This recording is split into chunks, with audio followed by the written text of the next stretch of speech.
God bless you. Thank you. Who's JoJo anyways? That's the steakhouse. JoJo. Yeah, but who's JoJo? I don't know.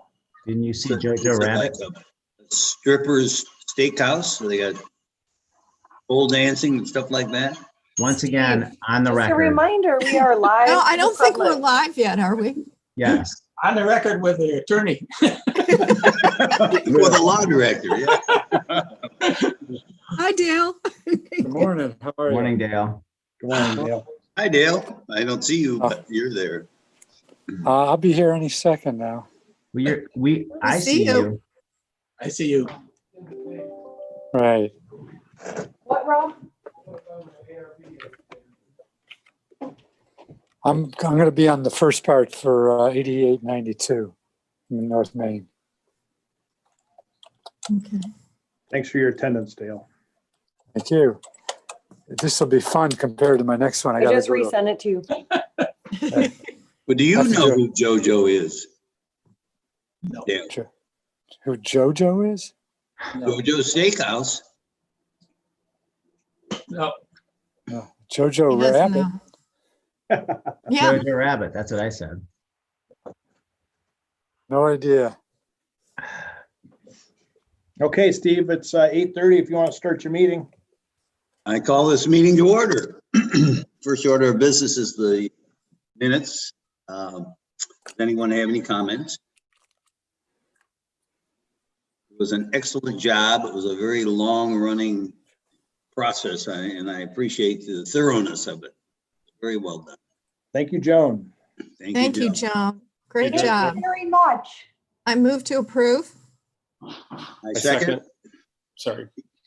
Okay, Yeah, Bill motion Childs was supposed to say they were awesome. by Naylor, motion by Naylor, second by King. Roll call.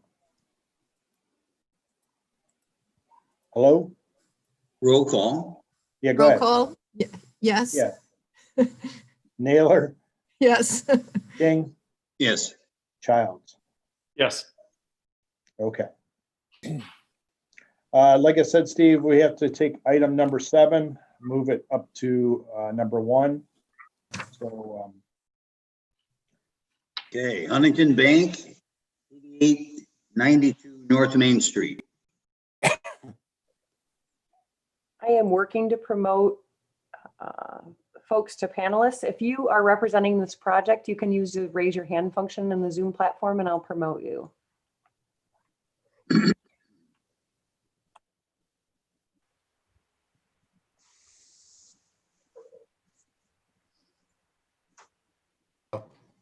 Okay. Okay, this is Tony Coyne. Can you hear me? yes, we can, Yes. Tony. Okay, I'm sorry. We had problems with this. This is actually I think the 4th different technology I've used since COVID's been around. So if the board would just bear with me for 1 second before Mr. Weber proceeds, I just wanted to provide a little background because this is a bit of an unusual case. But we represent Mr. Oriani's company and Huntington Bank. And this is the Sassy Cat building improvements that were made. First of all, we come to you to seek a sort of a compromise or resolution. It's an unusual circumstance that Mr. Oriani and his company ended up not being aware of what was being undertaken with the village's building department and proceeded with construction and improvements to the Sassy Cat building at 88 North Main Street. Could you explain those billing problems for me? I'm sorry, billing problems? That's what you said? Building. Building problems. So he proceeded technically without a permit, and he did so using Weber Architects, who's a very good architectural firm from Lakewood. And Jerry Weber will present what we're trying to accomplish today. They did get a permit from the Ohio Department of Commerce. But given COVID, and I only could say this from doing a lot of work in the inner ring suburbs of Cleveland and even in the city of Cleveland, the difficulty in getting certain things done is not insignificant. And he was trying to keep his team together to continue operating.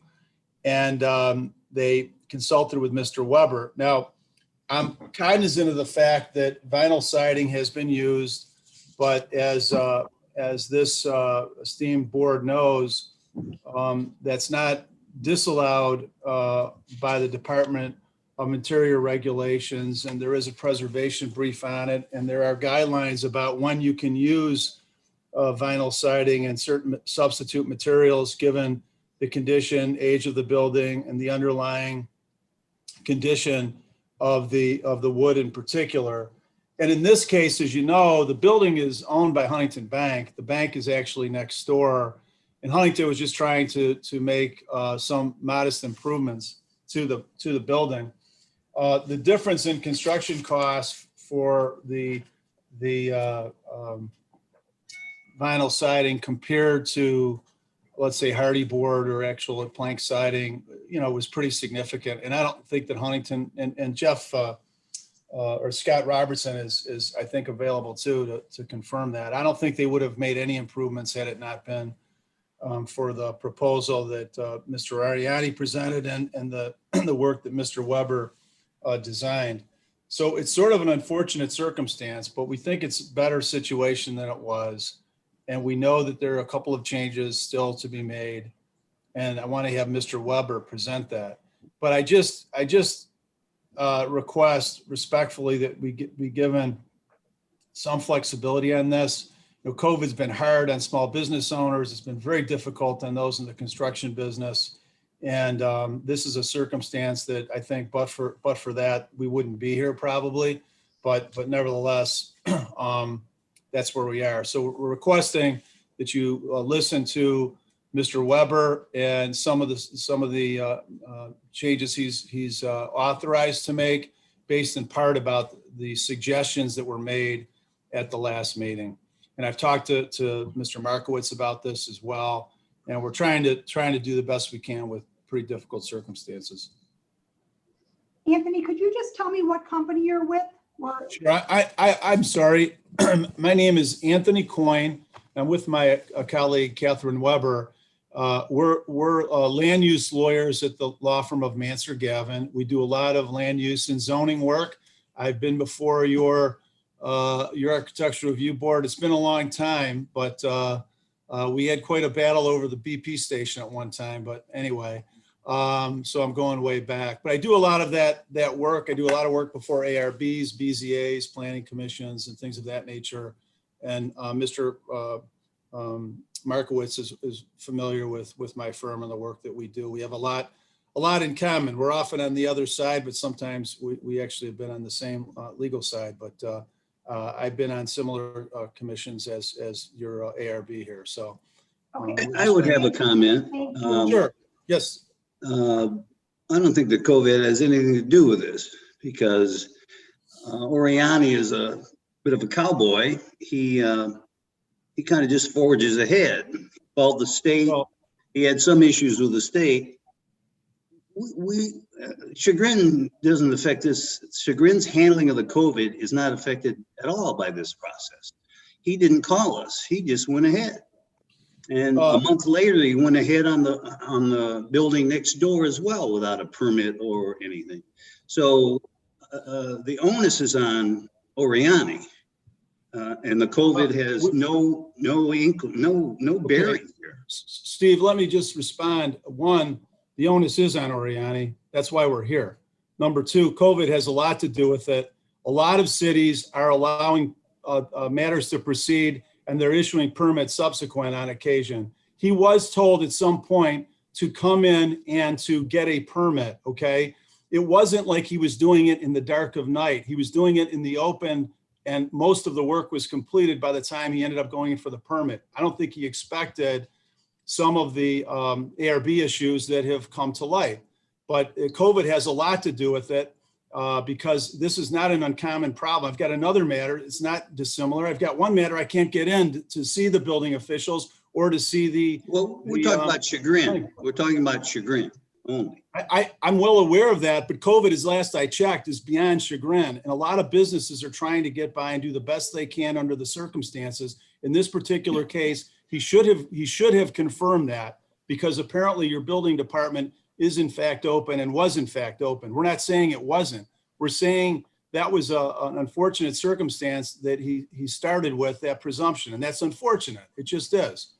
So we're not saying one that he's it's not partly on him, but this has a lot to do with trying to run a small business with COVID and with making an improvement on it. It's really an ancillary building to the bank. The Sassy Cat building really is just happens to be owned by Huntington Bank. Mr. Oriani's got a good reputation at doing construction work and doing these kinds of renovations. So again, he's doing the best he can. Mr. Weber is also a very good architect. He served for a long time with distinction on Architectural Review Board. So we know this is not the best situation. I would not be part of this if it were a simple going back to change the plan situation. But to be candid, it's an unfortunate circumstance, and that's why we're seeking the relief and a compromise to work it out. It'd be better to do this than to go to court, and that's why we're here, to avoid that.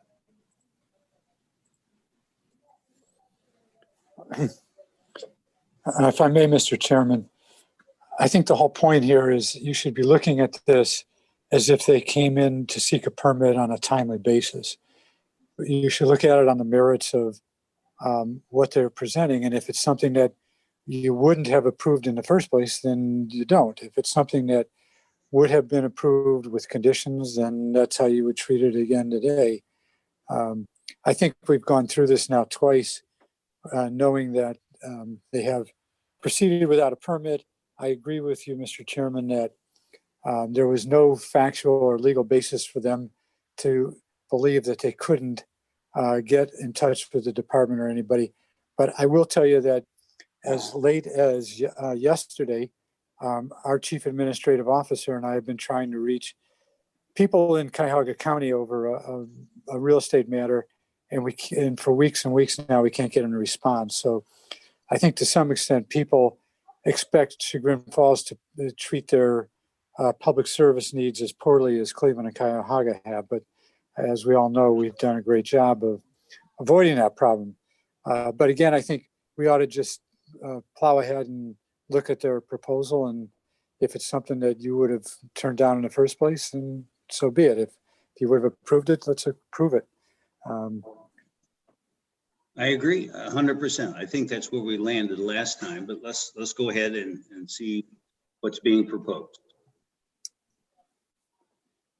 Okay, can Mr. Weber proceed? Yeah.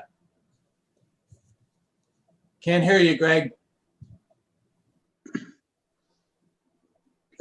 With Jerry? Yes, hi, Hi, Jerry. good morning. Based on our last meeting, excuse me, a month ago, I've made some modifications to the facade and to the roof line and to the gable return. Let me address the gable return first. What I did is I took the suggestion of one of the members a couple of meetings ago, and if you look at sheet A2. Where am I here? 2.3. And there's a detail there that I added. And what I've done is I've added a couple of 2x6 2x to match the whatever the structure there to keep the similar fascia size. And I've put them in with gaps in them so I can provide some ventilation, which I don't even think the roof has ventilation at the moment. I couldn't see any. So that's an added a maintenance issue to get a little ventilation in the attic. So I've extended out from where it was approximately 3 inches, and then extend a rigid flashing that I put up underneath the the shingles, pull away the shingles, put the flashing in, put the shingles back down. A new Serta trim, that's a PVC type board. And then remove and reinstall the existing gutter. So that extends the eave, and we're doing that on both sides of the building. And that gets a little bit better, more close or closer to what a traditional would be. If I came out any farther, then I'm going to come down into the windows on the south elevation. And I really want to keep some detail or a head trim that's on the same sheet at south elevation. If you scroll that up just a little bit and over, you can see where the trim above the window is, and I want to be able to keep that. The trim to the left of the window is the, forget what the term is. It's a kind of like a skirt underneath the fascia from the return. And if we go back to sheet 2.1, I can talk about the front of that and also the section. So in extending the eave along the gutter line, I was able to get some, a little extension from the wall heading to the south. The detail to the left is the section through the gable return. So that's coming out approximately 6 3/4 inches. I've put a low slope on that. It's not quite per the rules and regulations, but I'm starting with a 5 1/2 12, so I split it in half, and you got about a 2 3/4 to 12 pitch. And I'm covering that with some copper flashing over 3/4 inch exterior grade plywood. That would give some good detail to that, the return, more in tradition with what the guidelines. The guidelines I've looked at, I looked at 2 or 3 online, and they're all kind of similar. They're not all exactly the same. So I kind of took something that looked and balanced out in elevation and looked reasonable. For example, the overhang of the roof should be 2 times the height of the fascia panel. And like I said before, for the south elevation, I can't come out that far because of the head above the window and to keep that side detail intact. So I've shortened that down a little bit.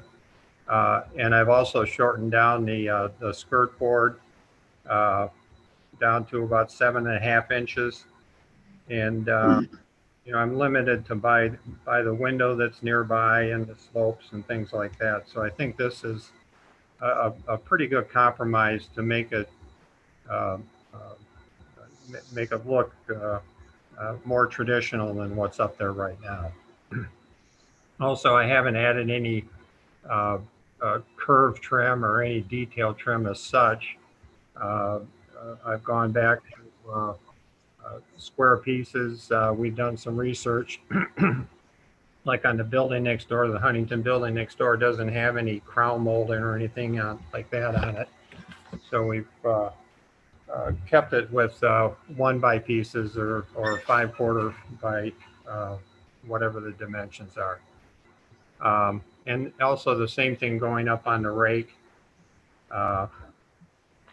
If you look at, where was that detail? I think I'm over on A2.2, detail 7. And I changed it from the rake detail right there. If you scroll up just a bit, there it is. I've gone to a 5/4 trim on the rake and put a 1 by trim to fit as manufactured based on the dimensions that I have on there.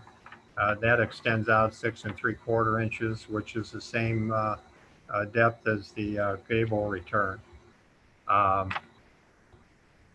we changed it to hardy board siding. And That's on the front facade only. If we go to, is that photograph on there, of the south elevation? There's our south elevation. I'm going to talk about siding now, and the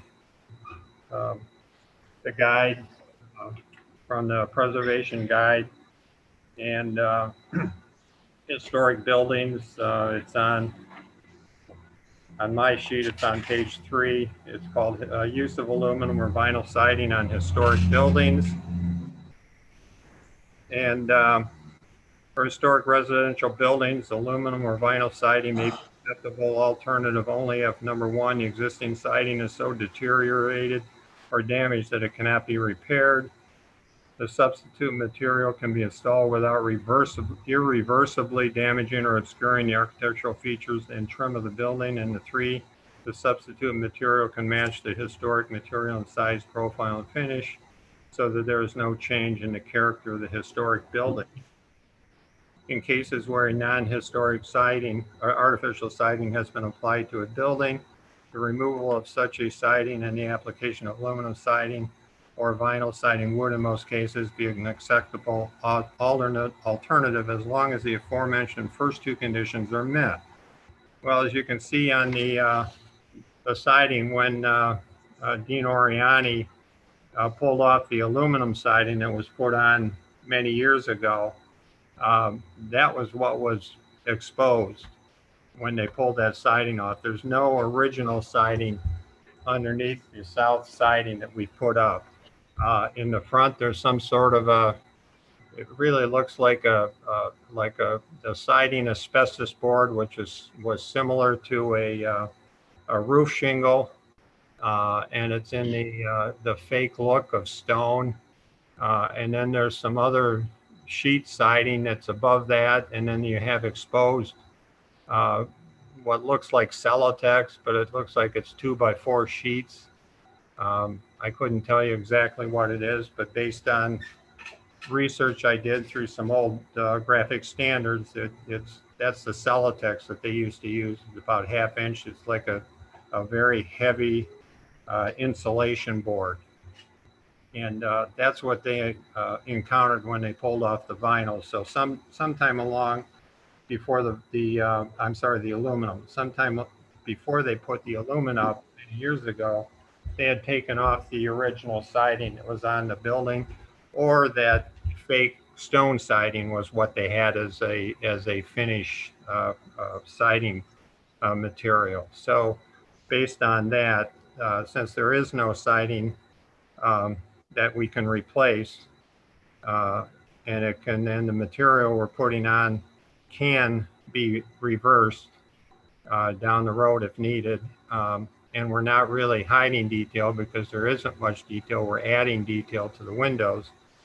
I don't see any reason why we can't leave that vinyl siding up if we go back in like we proposed and change out the trim around the windows and trim those out similar to what we have on the front and what I've shown on the drawings. Could you clear something up for me? The beginning of that lengthy quote, it Yeah. said residential. Is that what it said?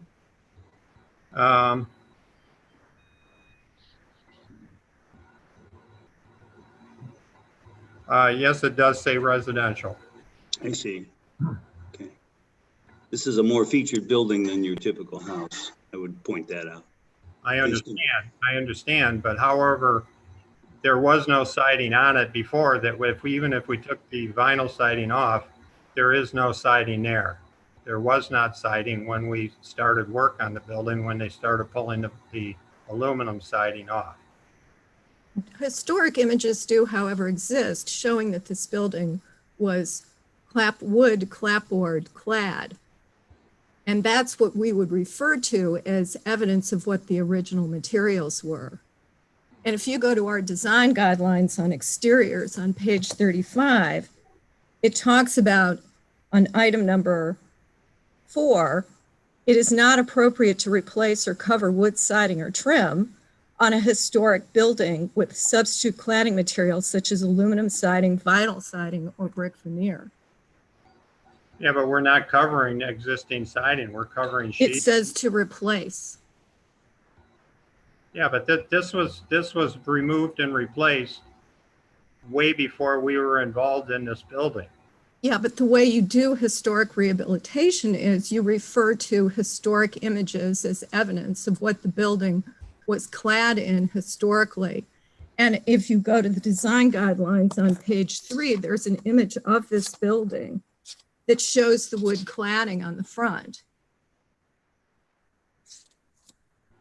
And I would assume that the building would have been wood clad throughout. I haven't done any further evidence of what, looked for further evidence of and photos of what the side cladding was. But the other issue with this building is it is downtown in a National Register historic district. So I think in previous meetings, we have talked about how we would take this to a high level of review as far as what appropriate replacement materials in this case would be. I see that you have proposed hardy board siding. We talked about the last meeting, what the struggle was is hardy board siding on the facade is impossible to match vinyl siding on the secondary elevations. So that's not an acceptable solution to put hardy board in the front and then having a non-matching material on the side elevations. Vinyl in general just does not allow the level of detail to be brought out when you're trying to replace historic materials on the building. Well, we're doing that on the front, and that's what we discussed before, that we were going to be doing the front elevation and putting the windows in the front and the detail on the front. Well, we're extending the detail around the whole building, which is more than what was there when we started. And I can't tell you what was on the side because I have not found any historic photos that show the sides of the building. And Well, it's reasonable to assume that the wood cladding continued on to the secondary side elevations. Well, I would not be surprised if there's evidence out there in historic images. But that secondary elevation, especially in the case of this building, there are a lot of public sight lines, especially when you've got a restaurant next door. So that siding material, and I think we've repeatedly told you this, that vinyl siding is not appropriate solution. Yeah, but you direct me to the preservation briefs, and it does have a section in there. It might be I'm very familiar with the preservation technical briefs. Well, and the preference is to replicate historic detail. And there is a solution here that will allow you to replicate historic detail. And it is not appropriate solution to put hardy board siding on one elevation and vinyl siding on another elevation. And we haven't even gotten to the window portion. I don't know if you want to present on the window replacement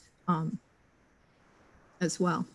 Well, the front windows, just to talk on that, the front windows were the windows that were suggested by the board. It's as far as what, 1/1 configuration or materials? They suggested a Pella Resource white vinyl windows that match the look of the existing windows, and that was suggested by the board. I didn't pick those out as a replacement. That was suggested by the board, and we followed that suggestion. And I do not recall vinyl replacement windows being suggested. That is not something that we would consistently propose. Well, they suggested the Pella Resource windows, and those are vinyl windows. No, we suggested Pella Reserve. We'd never, ever, ever, ever do vinyl or vinyl siding, ever. Pella Reserve? That's correct. Then we'll make that correction. I also think you need to restudy your eave. To me, it looks a little odd that the Corona or the fascia board and the frieze are the same depth. Did you field measure the existing conditions of the eave and the window above at the soffit?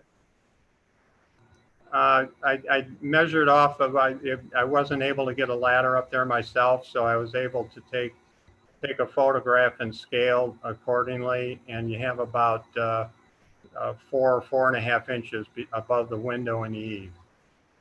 So something in the drawing is incorrect then, because how could you have a fascia board that looks like it, or a frieze board that's 7.5 inches?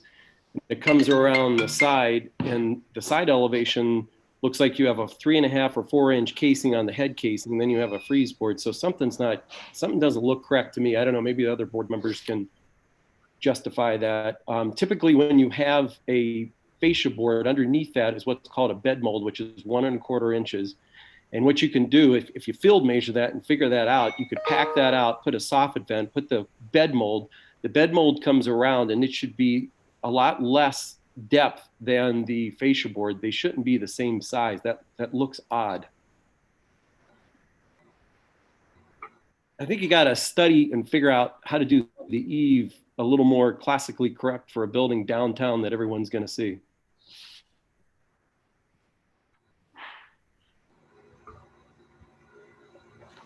Okay.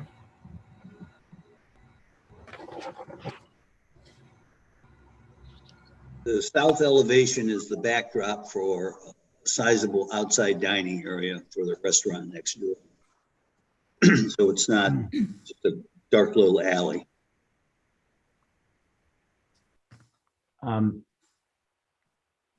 In terms of the traditional returns that you've detailed for the front, the rake detail is very thin as proposed, and the return is wider. So one was 2.5 inches and one was 5.5 or 6 inches. And typically you'd see the flat portion of the rake, sometimes or typically under a crown. That flat portion of the rake might be in the neighborhood of 4 inches, and then the flat return would also be that same dimension for Western Reserve detailing. So that's the only thing that jumped out there, that the actual flat returns looked a little fat. And the rake actually looked a little thin. Because you've pushed back, you've got a step in it, but you've pushed the step piece all the way back onto the sub rake.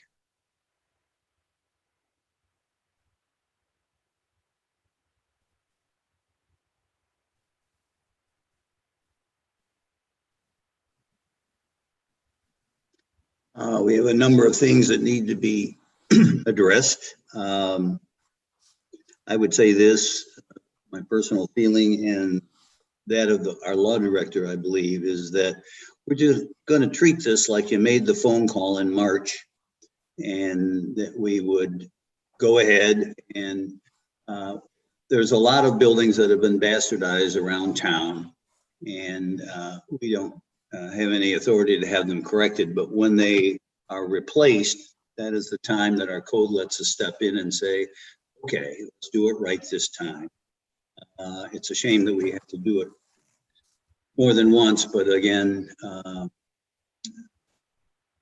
whatever reason, let's just leave it at that. You went ahead without, our guidance, and giving you the guidance now the way we would have given it to you before anything was done.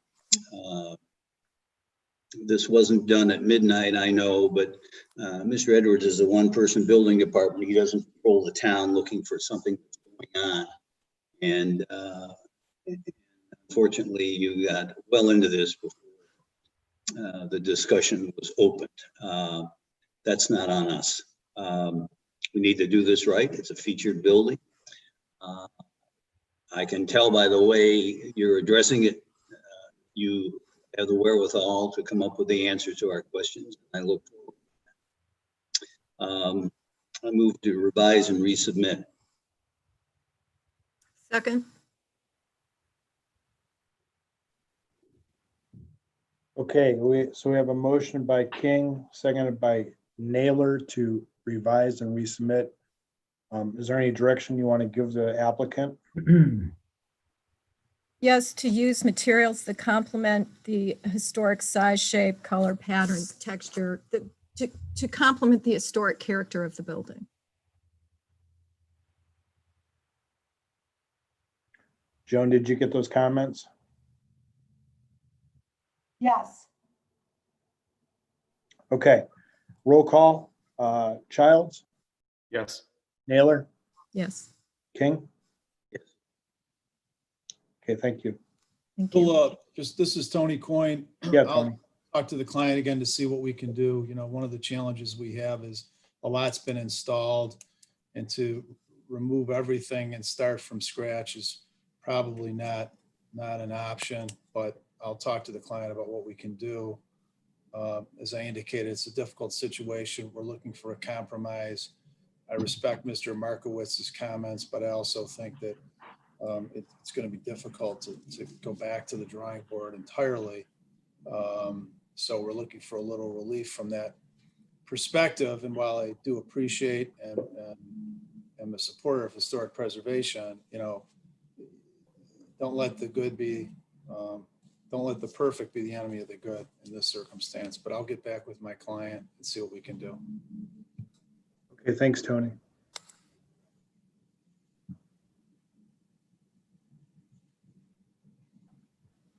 Anything else?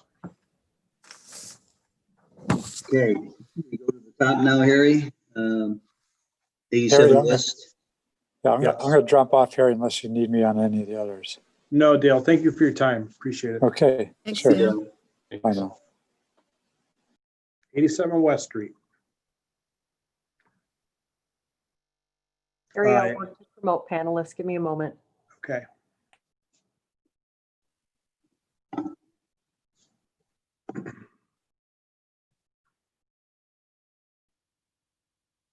Steve, while we're bringing this up, there was a historic report completed back in January of 2018. I believe you folks, I sent you a copy of it. I'll leave it up to you whether or not you want to revise this report with prospectus or not, or if you think this is sufficient. Board members, what do you think?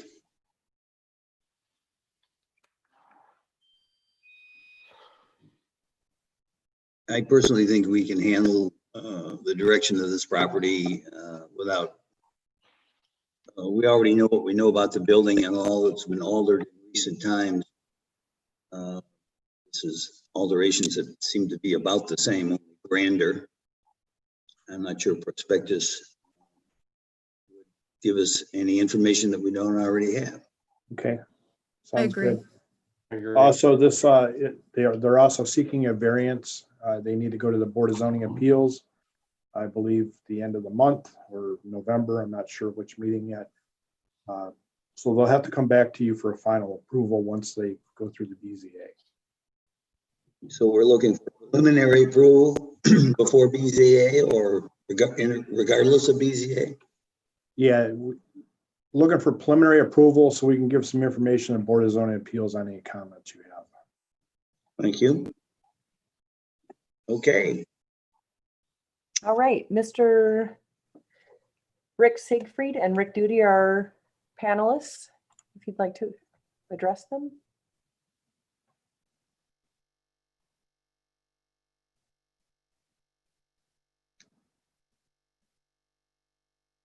Good morning. Good morning. morning. You can hear me. Good Good morning. With the overall site plan? You want me to go to the site plan first, Rick? Yeah, or do you want to No, share? that's fine. We can go to the site plan. Okay.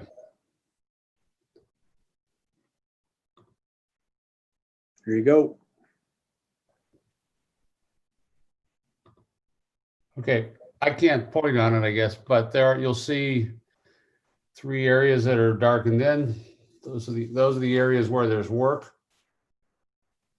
In the back there where the hand is right now is basically where the old patio is, and above the roof of the patio, we want to replace that roof with an upper level deck, just a place to put a few tables up there, kind of cool the catbird seat, get some more outdoor dining. Geared up for this thing to happen in the spring. It gives us the opportunity to engage a little more light off the dining room that's just inside by that stairway there. So that's one part. Then if you look out there, right on the lower right-hand part where it's dark, that piece of work is to essentially remove the brown canvas awning and the vinyl drop downs that are there.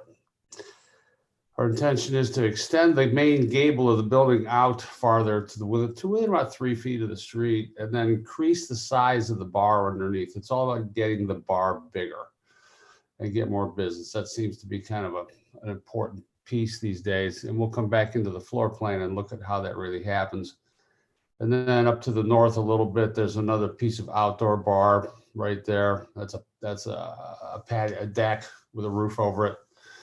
And then around the side of that, we're part of that. We see the dark space kind of curving around up there outside what we used to call the trout room. The idea is to put a covered roof there and give place people to kind of hang out, soft seating, have a drink or whatever. Currently, Rick could address the function better, but it's probably going to be like a party room inside, and that's the outside room where you gather while things are happening, and then everybody moves into the main dining room. So sort of a non-simultaneous use potentially of those two spaces, but just so you can see on the site where things are happening. So if we could then go, I guess, to the floor plan. You can see these different areas. Well, you can't see the patio in the back, but that's probably the least. That's great. Okay, so in the back upper corner there where there's 4 tables up there, the stairway's been re-manipulated to get you up and down off of there, to bring people down below, improve the flow of area going back to the restrooms, and still have some tables up top in the sun while there's providing shade down below. There is a roof below. Currently, there's a roof below where this thing is, so that would be removed and this piece goes in its place. If you look straight down the page from there, you see the expanded bar. The bar used to be, currently it has 7 or 8 seats. I'm gonna wrap that all the way around, get rid of the vinyl, put, glass, hard roof on top of this thing. And that's probably the significant aesthetic change, is the way that roof moves out. And then over to the right, you'll see the addition of another little bar out front, or patio, I'm sorry, deck, with 3 4-tops. And what happens there is that existing service drive that goes down underneath, it's not very pretty. We don't need it. The whole thing's been cleaned up enough in the back that the service can come around the back of the restaurant and in the basement that way. So it's much higher utilization of the space than just having a service drive facing onto West Street. And then you can see up and right from that where the addition, there's underneath that covered roof there, that roof where there's some soft seating, and then the room inside, the trout room. So plan wise, that's what we're proposing. And I guess now we can look at the elevations, the renderings. So the main gable that you see gets pulled closer to the street. It gets a bigger window. There's a blade sign up there. We're adding, at this point, the metal roof. Everything's subject to change in budgets and stuff, but right now we're looking at metal roof, a series of folding doors behind there, and then on where the hand is, that's an open deck. We want to, there's some crazy wide siding in there right now. We want to replace it and make it match the siding that's on the rest of the building. That piece of the building with the doors down below and everything is just kind of, it's all jumbled up. We want to get some cohesiveness to it and have that dining area on the same level as the rest of the building. So up top, we had a couple windows. We've changed that banding up there where the sign is at. It's just to get it a little more classical and a little less random than it currently exists. And then if you could flip around to the other side, Harry. Hey, Rick, just a quick question. Right here where my hand is, are these removable doors? Are they going to be, what is this? It's a siding material. Is it going to be opened in the summer or what? So that's siding material, and then there's a railing out there. Right. And it'll have a mesh in it or something. So we're still working through some of that stuff. We want to get the general principles nailed down. So that's an outdoor deck. There's a roof up above it. The deal is the floor level inside that room, this floor level keeps rising as you go back through the building. So the top of that railing is about the level of the floor in the room behind it. It can't even be higher. So that all happens at the same porch level, deck level as what's happening on the street before you Okay. go back into the building and climb through it. And then the windows, the glazing on the, to the left of the main doors here, Right. are those all, is that fixed panels or are those going to be removable like garage doors? Or Right now, they're probably going to be like an accordion window, like you'll see 3 of them and they'll all just slide together on a track and stack against the wall. So Okay. the one on the right will go against the wall, then the 2 inside of that will back against each other, and the other one will go against the wall. And, you know, then, so yeah, the ability to really open that up, but also to close it down comfortably in the summer without the use of the vinyl, and to have, you know, real glass there. And again, Okay. the window up top lets a lot of light down into the big 2-story space where the main part of the bar happens. Okay. Is there an existing elevation, Rick, that we could show the committee so that we can kind of show the changes? If he flips down through there, there should be. I got some photos here. That's what I meant, the photo of the front. This is what I have right now. There's a drawing of it the way it's done right now. It should be. What page is that on, Rick? I need, if you go back up through your drawings, the other way, I think he's got a lot of images there. There should be a before and after of everything. For instance, that's before on the back. That's it. No, that's the new. That Yeah, it? right there. That's it. existing. Right, so you got, you know, kind of those outriggers everywhere. We're not sure what they're doing. You got the columns applied up above the you know, the engaged pilasters there. That basement below. door doesn't look that good. That door going to the basement storage area doesn't have side lights. It's really not drawn that way. I'm sorry. We should have a photo for you, and we don't. But this is the existing, I guess, more or less. And we thought that the patio to the right of the entrance with the hip roof covering kind of balances the building somewhat. And we really haven't changed the appearance. We did remove that dormer window as well to the left of the gable. Right there. That was removed. That's a second floor to nowhere anymore. If you go in the building, the men's room used to be up there, and they removed, when they did the Bull and Bird remodeling, the stairway up there. There's no way to get up into that dormer space. I figured it was just a area that could cause leaks. This building, that door in the middle above the front door, that door there is recessed back. It doesn't look that bad, honestly. That's a door to a closet. There is a very large HVAC unit to the right of that door on top of what we call the trout room now. And that's not in a picture that we should be able to show you. But I've got one on my screen here, if you can let me screen share. Sure. It's not attractive in any way. So we were trying to build up some sort of screening around that HVAC unit.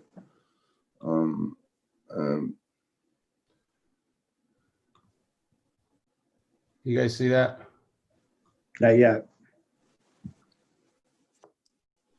Yeah, there you go. Oh, there's Okay. the unit. Yeah, so Yeah. this is up here. One of the things we've done, we go back to the rendering after you look at this, is we've raised this up to screen this better.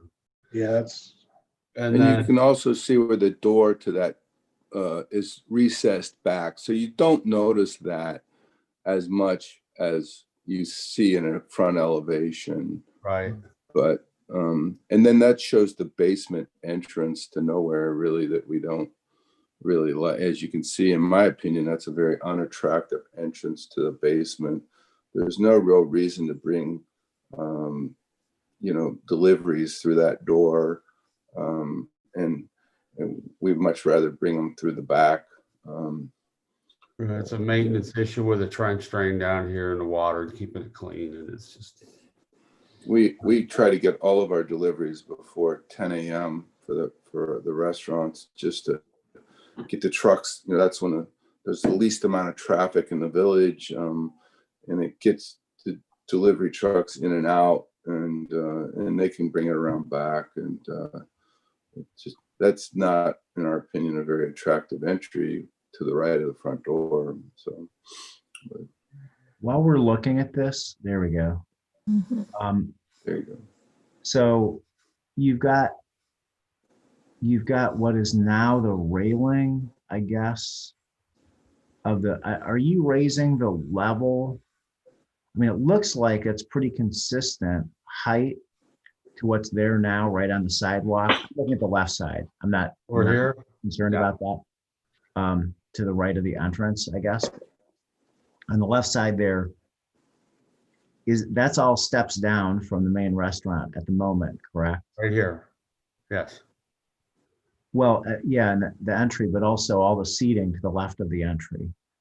And are you raising the level of that? It's hard to see. No, that level out there is the same level as inside the restaurant once you get inside. We weren't proposing to change it. We'd like the whole front to be the same level. There is a step, there's 3 steps there, and then there's a step back where the door exists.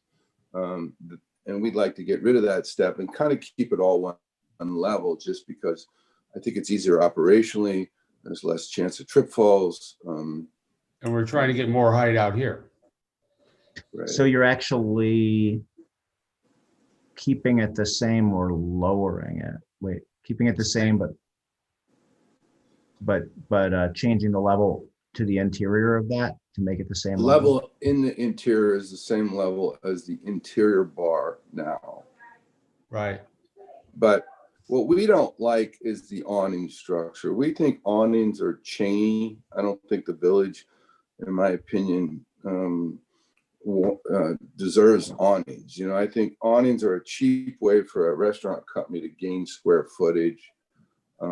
We're open to the committee's suggestions on roof materials. By the way, I showed this to my wife, the interior designer, and she says she thinks the whole building honestly should be more classical and less.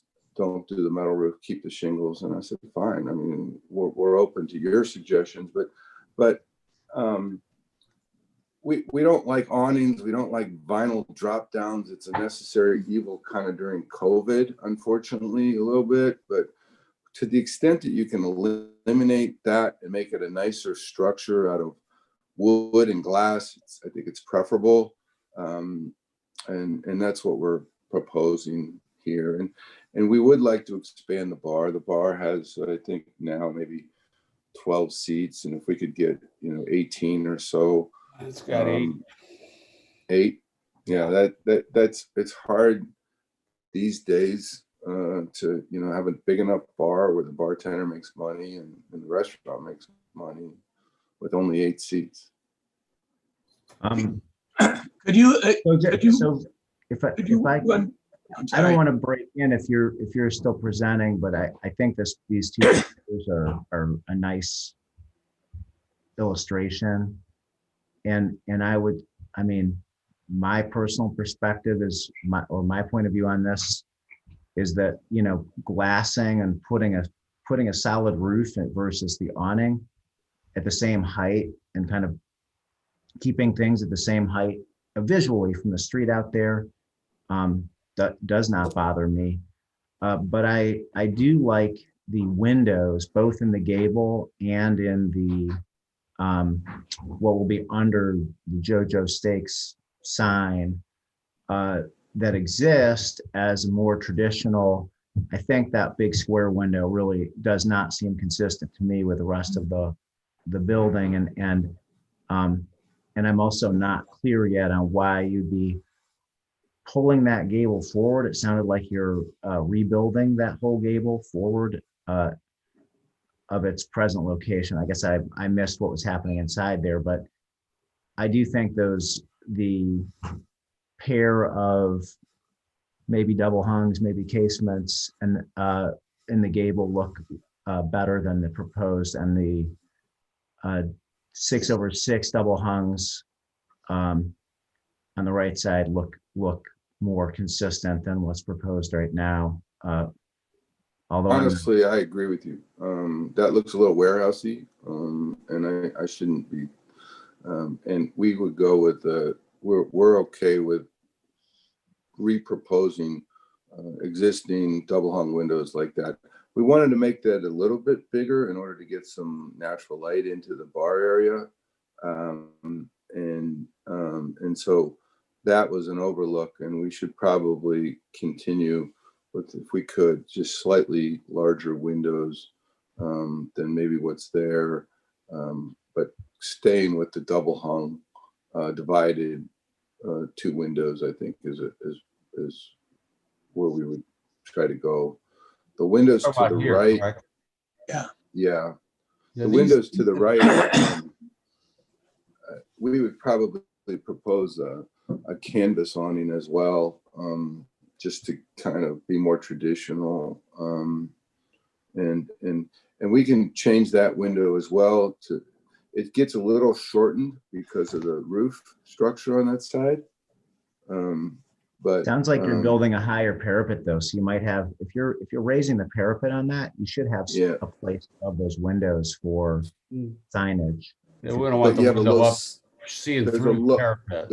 There's a low ceiling in that room. So rather than, we're trying to avoid the cost of changing that, that room has I think an 8-foot ceiling. And it's already several steps up from the front of the building. You have steps up to that room in the back. Our plan in that room is to make it primarily a party room with a waiting area off to the right, which is what we were proposing to the committee as well. And, if there was an area that you could sort of sit and have cocktails before going into your party, that would be a nice area to do it. Is the goal to keep the existing stone pillars that are around the service door? It looks like they're set back a little bit from the other portion of the porch, the stone wall, the knee wall that continues under the porch. But the intent is to kind of bring that. Are you going to use that existing stone because it's so wonderful? Yeah, I think so. I mean, we were going to shorten them in order to accommodate that little patio to the right. Oh, okay. So that's how you're doing it. You're just going to shorten them and it's going to set back a little bit still. Okay. Already like that. And there also is one to the entrance in the back, way to the left. I don't know if that photo goes any further to the left, but we like the stone. I wouldn't eliminate it. It's kind of cheap siding underneath the deck. Under the awning on the left, that siding's, the paint's all peeling. It's just, so we would replace that siding with something a little nicer on the far left of the column, right down at the bottom. That you can see the paint peeling there right in the picture. So the reason you're bringing the gable out is mainly to create a sort of a clear story into the bar. Correct. In the bar and create a clear story with light coming in from some sort of cathedral. Right. Yeah. If you remember the last time this building got renovated, there was that mezzanine up there. Yeah. And that's been removed. Okay. Because that ceiling was so low underneath it and it didn't let the light in. So the idea is to just keep pulling that forward so that more of the bar is in that 2-story space. I mean, the restaurant has a very low ceiling overall, and that's okay. I mean, it's ideally not what you'd want. It's 8 feet almost everywhere throughout the restaurant in the dining areas. And it's nice to have one area that has a little bit of uplift to it to feel, that loftiness. And so that was the thinking. If we could make the bar, have that sort of more uplifting, taller space, that was the thinking on why we proposed but we wanted to keep the gable in the same design. You know, I'm not sure a lot of people would even notice the change. If you kept the roof structure the same and you just brought it out 10 feet like we're proposing, I don't know if people would notice that so much.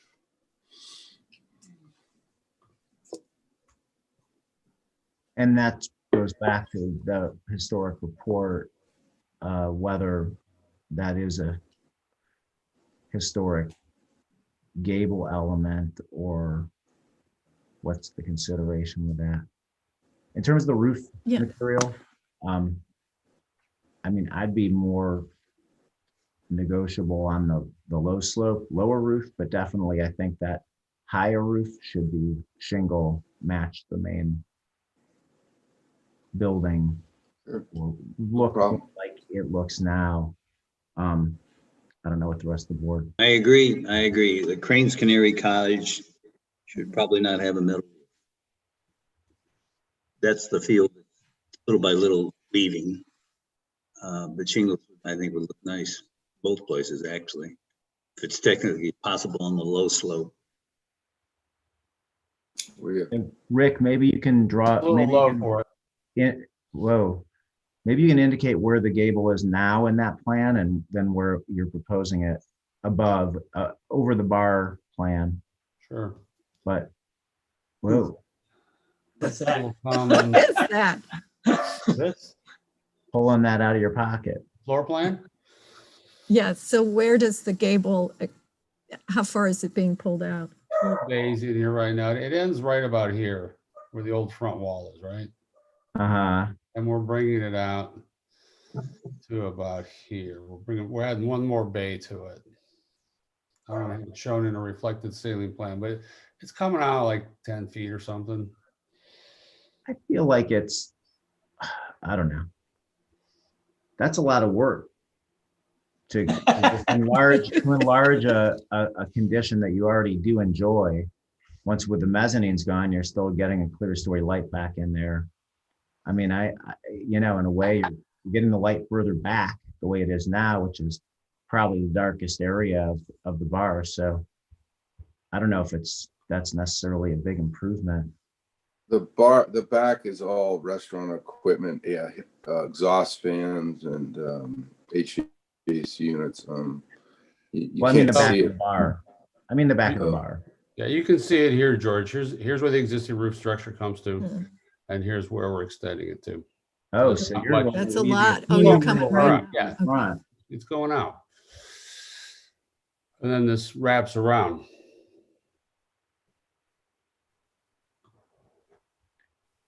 That's the existing side.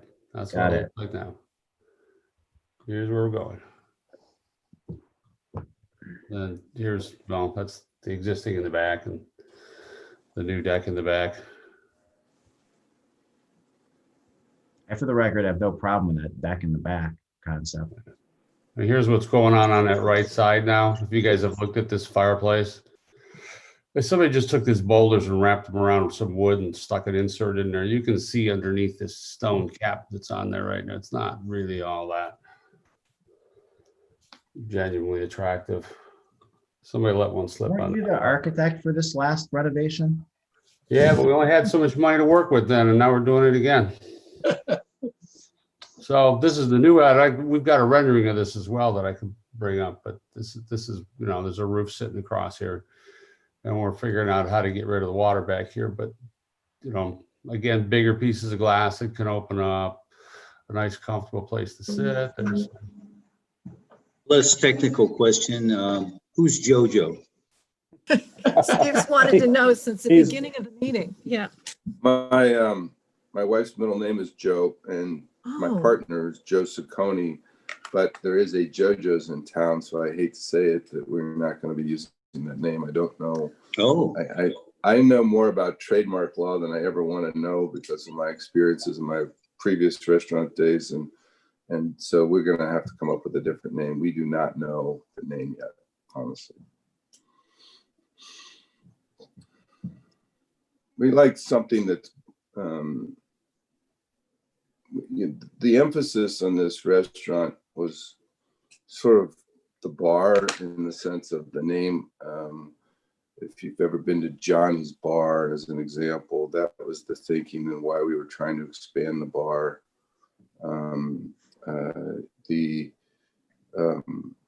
But we don't have a real, honestly, I think it's a steakhouse concept, and the bar is the central point.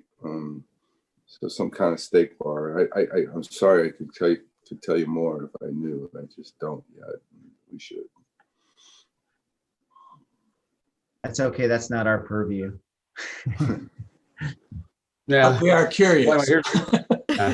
Yeah, that was where the JoJo's name. There was one of my favorite restaurants in New York was actually called JoJo's, and it was Jean-Georges, a chef, a very famous chef, owns a 5-star restaurant there.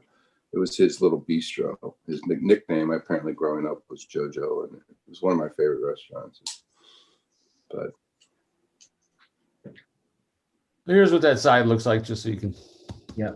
So this kind of illustrates, I mean, the low metal roof over the new patio coming towards us across the front must be at a much lower slope than that little. I really think I'm really against moving that whole gable forward. I just think that adds a lot of mass right on the street again. And, that's all way forward of the setback, so forth, so on. I just think that's a lot to push forward. I think it could be a really cool bar, even with that 2-story aspect really being over the rear portion of the bar. See, this is where I'm confused too, is if I'm looking at the elevation on the screen, it doesn't look like that gable's coming as far forward as what we were looking at in that side view. Right. Yeah. Because I'm okay with this elevation. There's work to do. It looks showing on like, the it looks like screen. there's a flat roof Yeah, area. here. Here? Yeah, here it looks like you're way forward. It is. It comes out far enough just to make this pitch work. Uh-huh. Right in its front elevation, you see that nice angle, and that comes right up to the wall. Yeah. So we just ran that flat all the way across, and then it's flat from here back to the sloping bit, and it's flat from here back to where it hits this other wall. So you could, maybe there's a compromise where you could set the gable back a little bit more. You could set the gable back to where it was and keep the historic aspect of it. And then, because that Steve, that is what the Canary Cottage was. Yes. Yeah. Yes. Which is You can called see out. the house. You can see the house there. Yeah. And then since you're employing a flat roof already, you could have flat roof in front of the gable as well. For that matter, you could throw a couple little skylights on the flat roof. Oh, Steve. They're very low profile. You wouldn't see them from the street. Yeah. Have all the light coming down. I know that my wife wanted to put 2 large sort of elaborate chandeliers in that area that sort of above the bar, and there's really only room for one. So if we could come out, can you go to the floor plan, Rick, maybe? And Windows are getting complicated, but I got one. We're trying to save you money. You only have to buy She one always elaborate spends chandelier. She likes to spend it, that's for sure. But if you, right now where the gable is, there's really only room for one. So the gable is probably pretty close, maybe a foot or 2 out from the front door. Yeah. And as you can Like see, right there's there. not really room for 2 chandeliers. So if there's a way to, I don't know, I'm trying to just, come out to maybe there, and I don't know if that'll even fit as well, but. That was going to be my compromise. We come out and line it up with this column here. Mm-hmm. What's the difference? And that's a pretty significant change, although it gives us our roof pitch. We can still make everything work that way. Still wiping out the historic gable that way. I was gonna put it. I don't think there's enough left of that historic gable to really mean much. You don't think so? Because I think that looks Yeah. like it's been there quite a while.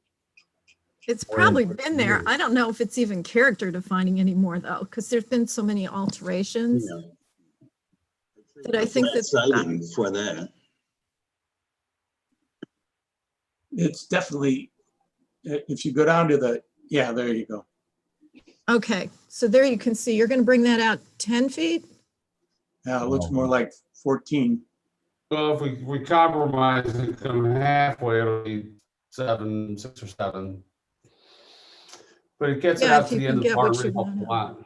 And we're gonna build it back just like it is. How about that flat siding? 2 different types of siding, so what? This stuff, Yeah, that's indicative of days gone by, yeah.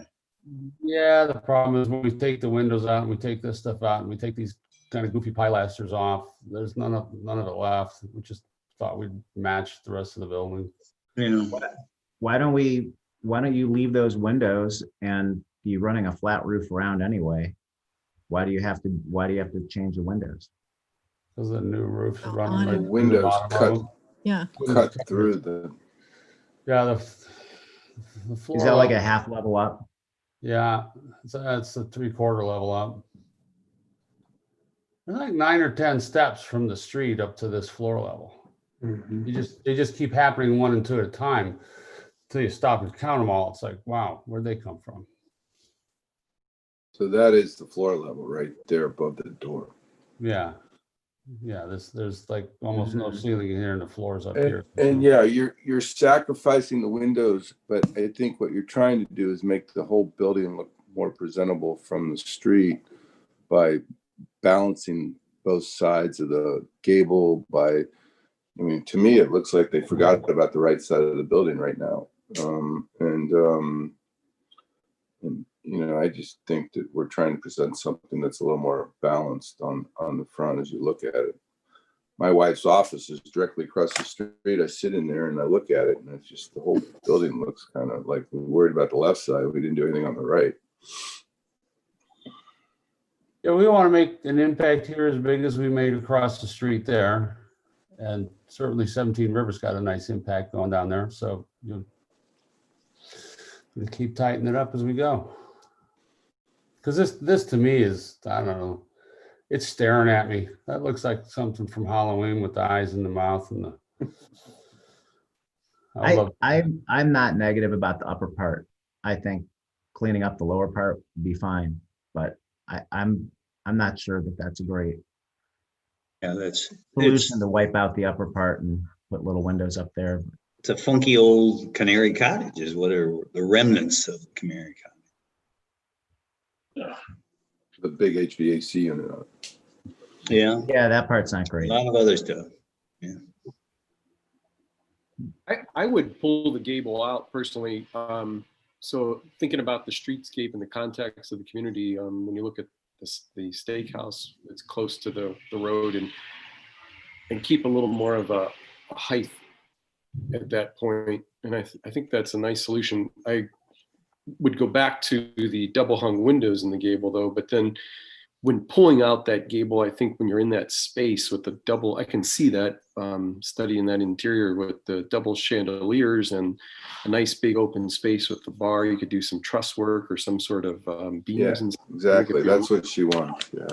that'd be a cool space. So I would pull it out because I'm not in favor of a flat roof. It's kind of a hodgepodge. It'll give more depth to that elevation, a little more shadow and character, and get it out to the streetscape like most of the downtown is, where the buildings are almost to the sidewalk and you have that feel of enclosure and defining the edges of a community. Yeah, well, they are, and that's the way 17 River Grill is. It's, all up and down Main Street, everything's right on the property line. Slightly different animals, but yeah, 2-story space on the street, I kind of like it. I'm with you, Bill. It doesn't. I don't think we gain anything by pushing it back or leaving it back there. I think it's better further back, honestly, because there's so much flat roof around the front anyway. So different points of view. And I'm still wondering about whether it's great to have a big roof to the right of the entry as well, Over here? over your porch, your new covered porch, which Over you're here? gonna glass in next week, probably. I'm still, you're talking about the left side or the right side? The right side of the entry. Okay. Like, in other words, changing that, altering that whole thing for the benefit of that roof and that patio area that you're adding. Like, I could see the patio without the roof.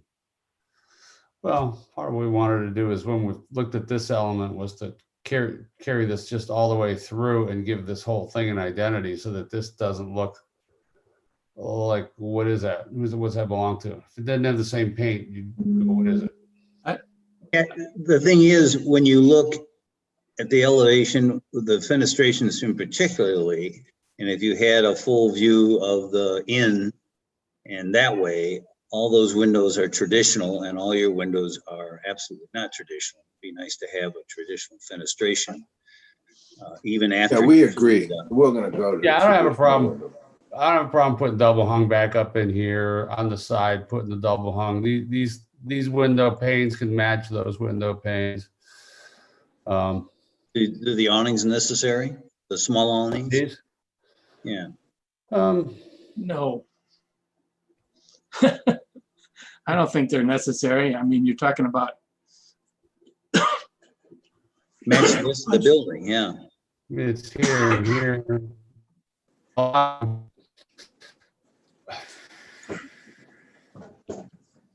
could live without them.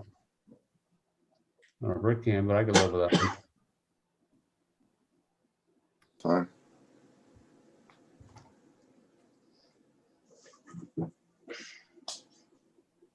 Is that flat siding that we see on the little piece above the service area?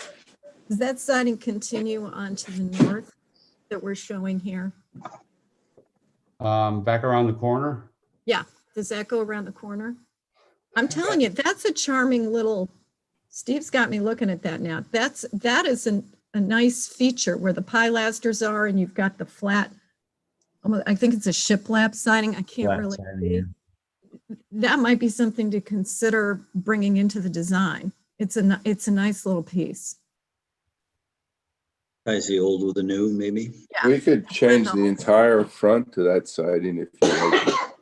No, I mean, that's too much. Yeah, that's We're too redoing- much. This is just Not on the Queen a Anne curve. nod to the history of the building.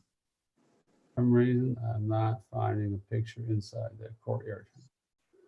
One more try. Well, that's okay. You Even if have it's to- just on the front elevation, I it's think nice.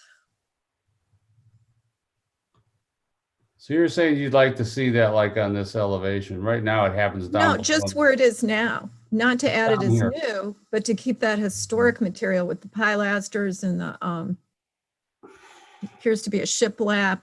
I mean, there's something going on with that story of, and it matches because you kind of have a hodgepodge going on anyway here. How It's interesting. historic is that? I don't know. They have it on the back courtyard around the top as well. Oh, it does continue. Um, Well, it's something to think about. So then it's easy to ignore in this rendering the roof. You're proposing a large roofed porch to the right of the JoJo Steaks block that we're talking about. It looks like it is more modern detailing. And then you're raising a big area to sit on that looks like it's raised up to the half level above. And then below that, it's all just siding down to the ground. Like that porch element is going to interact with the other building much more closely than the rest of what you're doing. And I'm not sure that that's I mean, you're showing grade, you're cutting the grade up through the floor level, but actually you're seeing, there's a big wall essentially of something. You've got it shown, I think, as siding on the side of this, right against the turnaround. There's a grade change that comes up here. We're not 100% sure how we're handling that yet, but at one point there was going to be a stairway and now there's not. It might need to, I mean, it might want to be stone, not siding below it. Hmm. Or stone piers, or I don't know.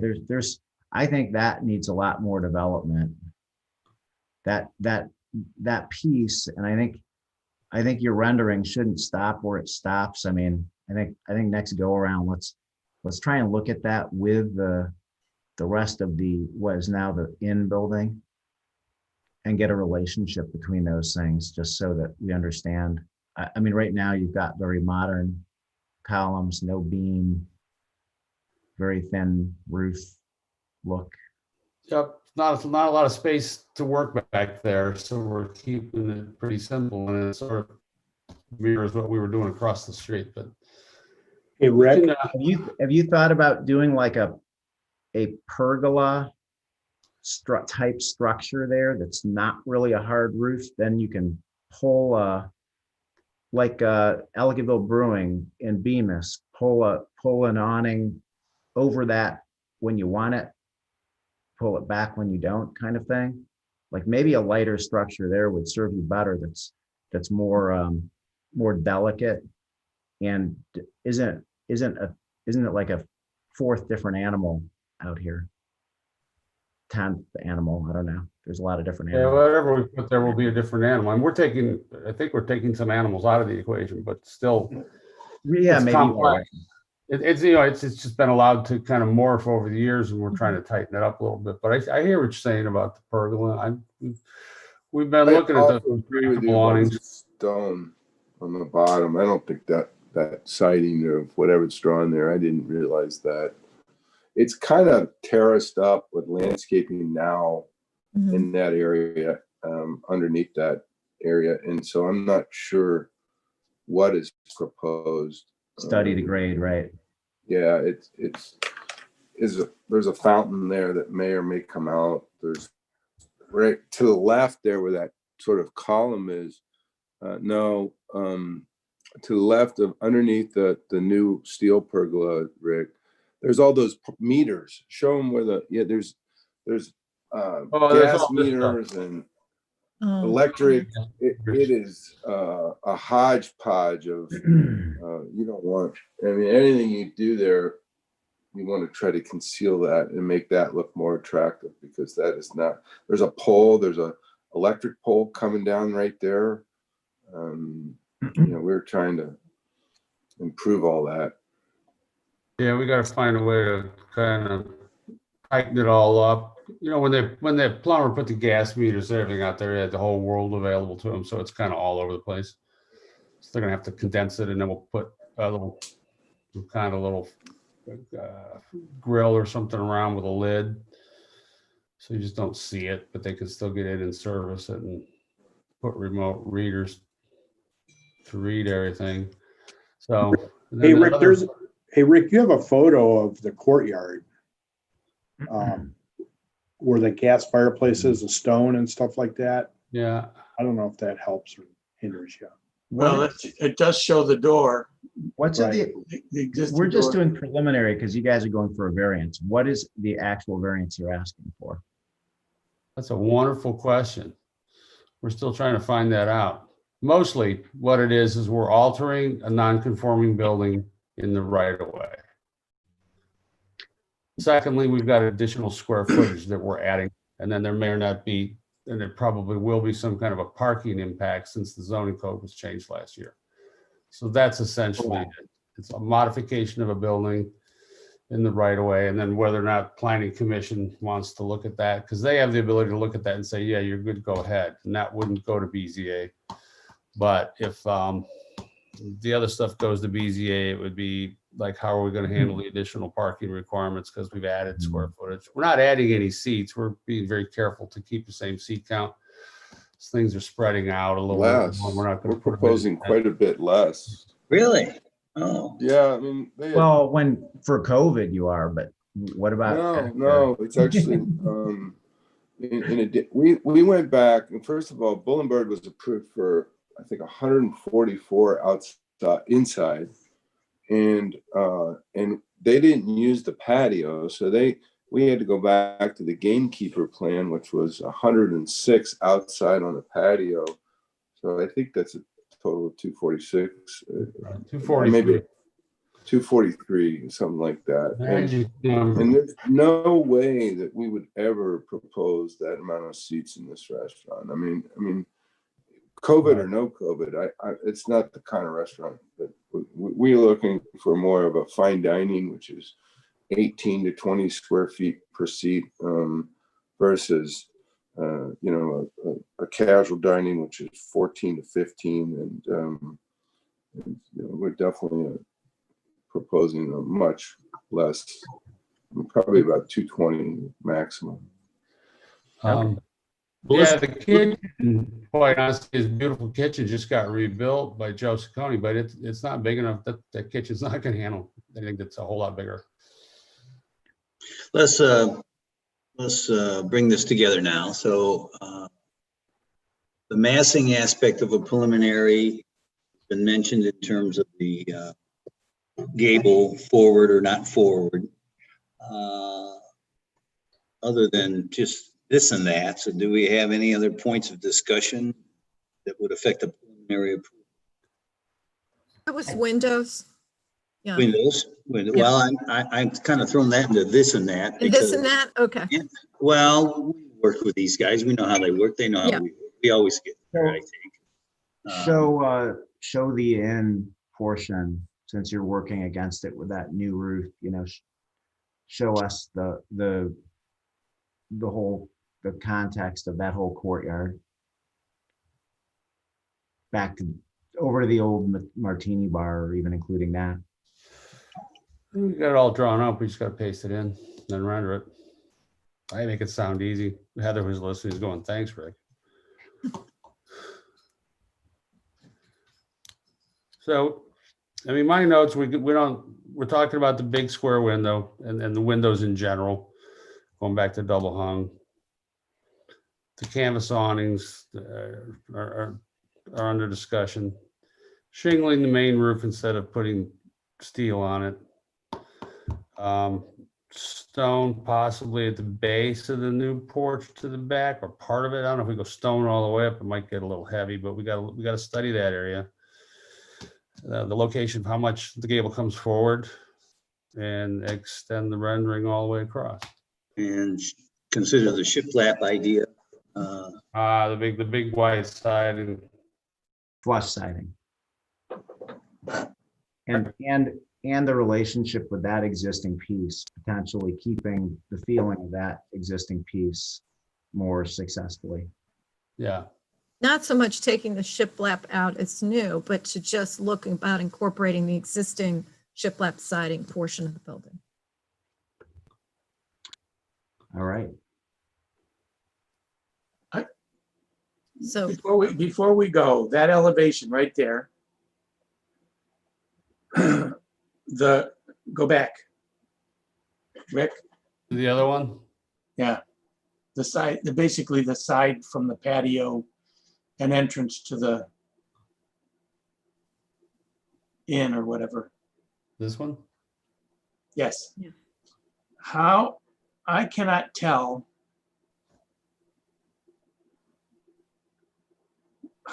what that flat kind of, you got 3 columns and a line drawn straight across. Right.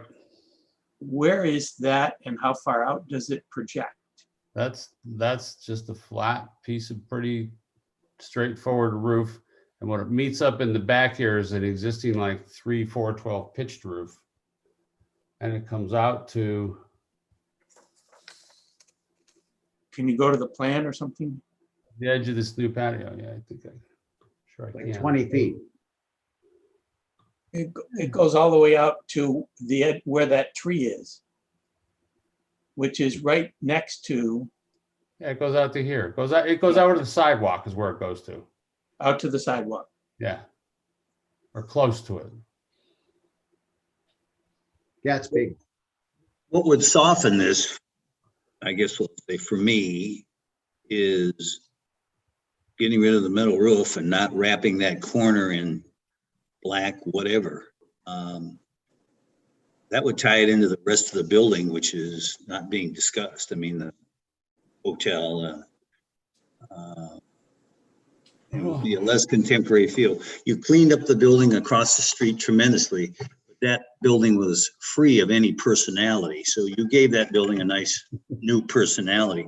This building has a personality, and One way to say it. I hesitate to leave it behind.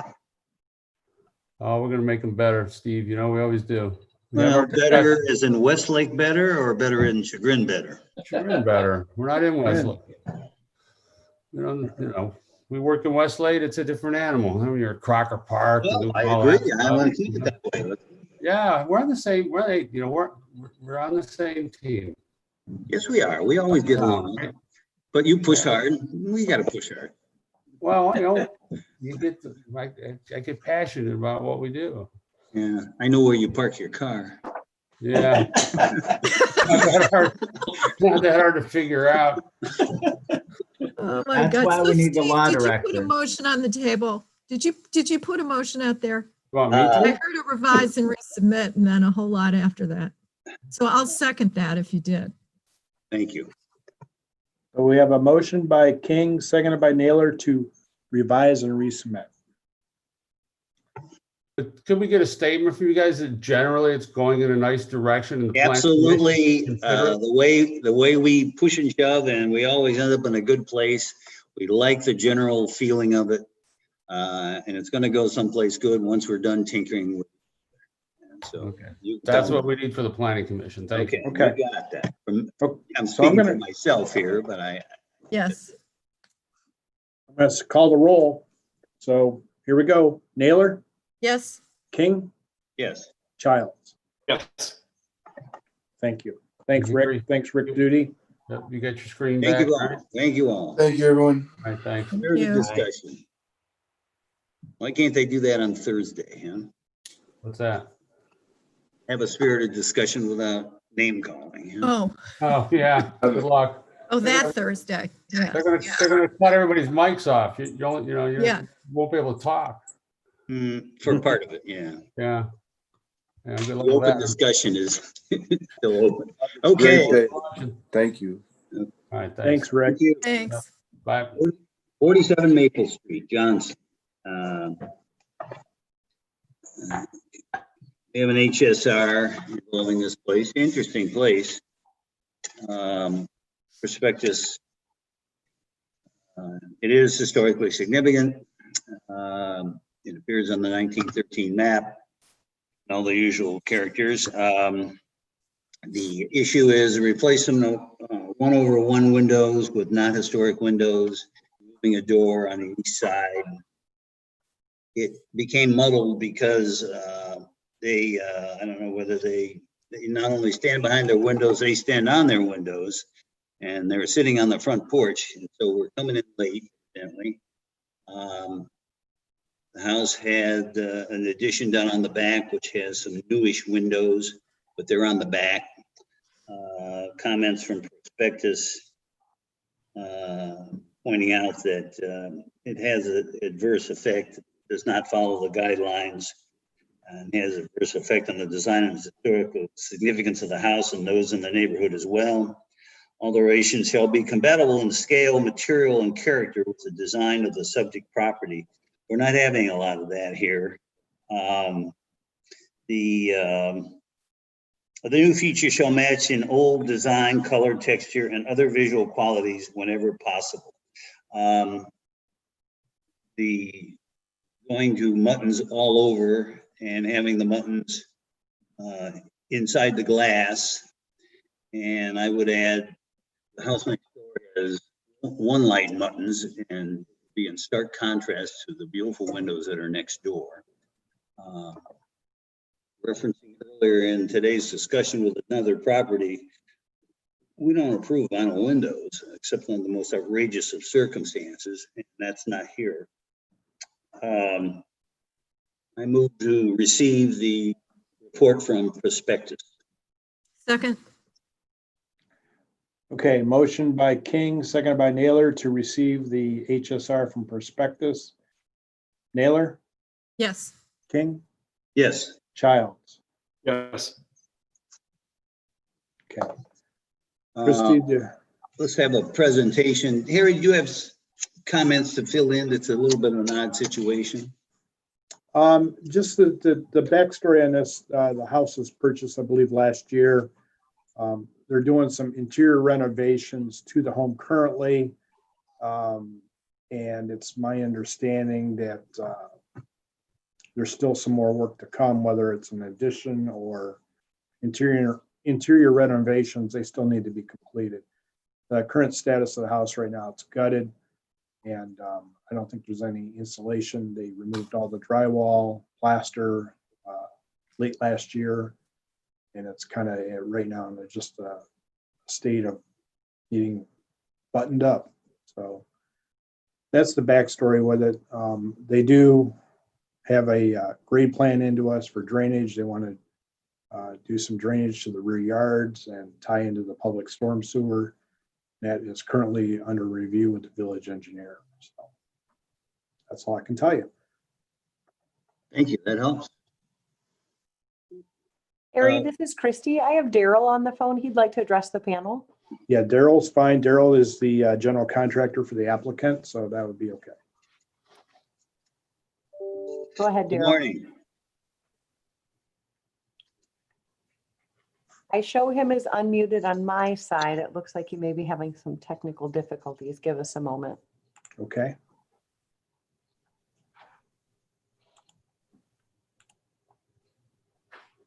Daryl, can you try your mic again?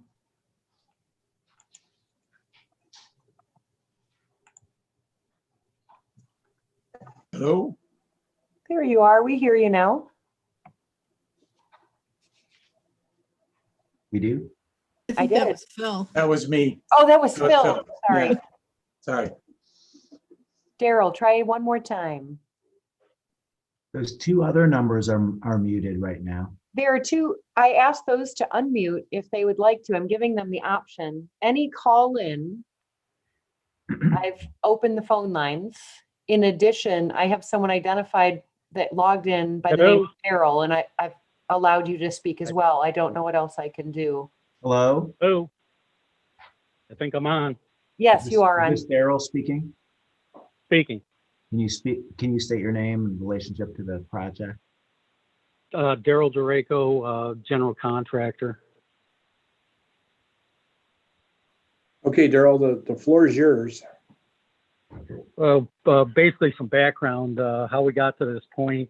The windows were purchased to match the existing in the back, the addition, and the homeowner basically went around the neighborhood, looked at the different windows, saw 4/1, 2/2, 6/1, 3/2, 8/1, on and on and on, and saw some were wood, some were vinyl, some were fiberglass. So they went ahead and purchased these windows, and they've spent a good bundle of money on them. And that's when I jumped into the project and said I'd look at talking to the board to see if we can install these windows. Obviously, the house is a bundle of fun. There's different additions. Nothing matches per se, other than the Craftsman windows up on the, we'll call it in the attic area, and in all sections of the house. So that's a positive there. And we're also addressing windows that were put in after the fact, and that the house was converted to upper and lower at one time. I looked at the Library of Congress Sanborn fire maps, and it looks somewhere around between 1925 and 1950 when it was converted to upper and lower. You can see D for dwelling on the earlier map, F for flat on the later map that Alex provided. maps I use are in color. But that side door in the only picture, the picture that's showing right now, is for the conversion to an up and down. And that those steps and trees or arborvitae have been gone for I don't know how many years, probably since between 2000 and when the owner bought it in 2019.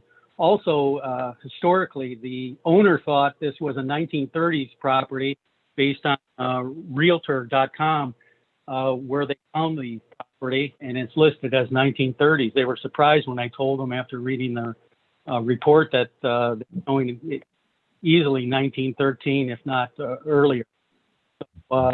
That's another surprise. As far as today, want to get some consensus on getting some windows so we can button this house up for the winter, but more importantly, so we can get some landscaping done out front to make this house look a little bit better for the village. Don't want it to go much longer in the state it's in at this time. So I don't know where we stand with the windows that the homeowner bought, but they were under the impression that they could be installed based on their back addition and what they saw in the neighborhood. So I'll try and give a quick, what I see is like there's kind of a couple different issues in this. I think the windows very clearly shouldn't be vinyl, should be 1/1 to match the Queen Anne style of that portion of the house.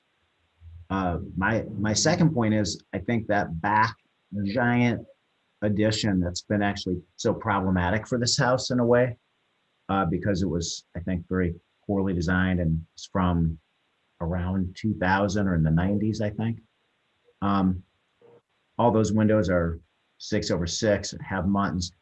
I almost think that's fine. I mean, they're already in as well, and they've been in, but it's almost better to just differentiate that part of the house. Unfortunately, the far side elevation you're not seeing in this picture kind of has a straight wall right through that addition. That makes that side a little trickier for the windows because there isn't a clear delineation of the new and the old.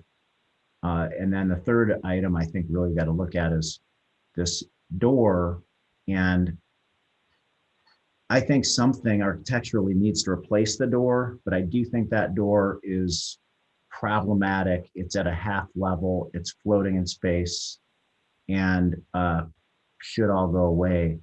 I just think we need something to replace it, like a window or something, because you see the asymmetry of that whole gable. we're looking at a window. Unfortunately, there's a closet at the first floor when those steps are removed, and a closet on the second floor existing. And we looked at the only picture the village had showing those arborvitaes, and we're thinking of just bringing in a large pre-grown arborvitae or evergreen that's 12 feet minimum, 15 feet tall, and placing it right in front of there. So we do break up that, like you mentioned, George, about not really seeing that back addition come out on a 90-degree angle from the original house. It makes it look a little bit historic, I guess, with something planted there. And then you don't see you don't see that portion of the house where it would be lap-sided over, almost like I'm dating myself, but almost like a Sterling Linder Christmas tree. It's big and massive. We're not talking about putting in a 5-foot tree right there. It would go up 2 stories. I don't think landscaping is a solution to architecture. I agree. I'm just looking at what was historically there. Board members, that door maybe was never someone else there. on the board would have a thought on what could go there. Maybe 2 teeny little windows in the 2 closets, like the little square ones that are adjacent to the left from the second floor.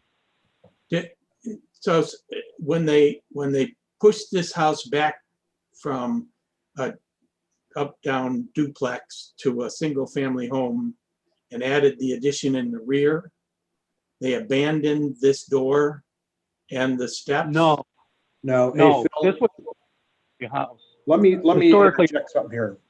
That stoop or steps was removed by the previous owner. It wasn't done by this owner. So it's been gone a couple of years. It was done under the cover of darkness here in the village. But they left the door. But they left the door there. So this is what the owner inherited. Is there access from the inside to that door? It's a landing on a there's- stair right now. Land, yes, it's a small landing. That That's door that's was the- or That's a originally- that's not historic the- stair in the front. So there's a kind of a historic stair running up the front, which I think you're proposing to remove or is already removed. And then there's a kind of grand stair in that back addition. So there are two in the stairs. back. now. This house was a single family house when it was built. Someone converted it between 1925 and 1950 based on the sandboard and fire maps that I could find at the Library of Congress and made it in an up and down. Yeah, it was probably And then it during was- the Depression years. I'm looking at this and I see a stick element where you've got the horizontal board that is serving as the header at the first floor of the windows in the historic portion of the house. And I agree with George. I think if you just drop a small window to maybe mimic the window that's at the entry, which is probably not original, but might give you some balance. Put that window with the header of that window running along that stick element, and it's better than the door hanging off the side of the stoop hanging off the side of the building. That would And I be think we can get a solution from there. Pella. Yeah, which is what George is talking about, but I agree.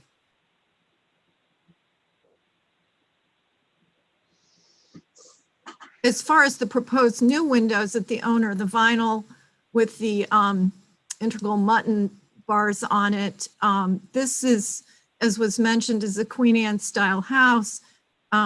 The character defining elements are the 1/1 double hung windows. You've got the Queen Anne type window, the multi-pane window in the gable, the gables, but the windows that are proposed are not compatible with the building. We hate being in this situation because there's no captain of the ship. Daryl's coming in late here. Maybe he should have been the captain of the ship in the beginning. If so, he would have known the village guidelines, and you never would have purchased vinyl windows. We never approved vinyl, and we would have to discuss the buttons and probably not improve them either.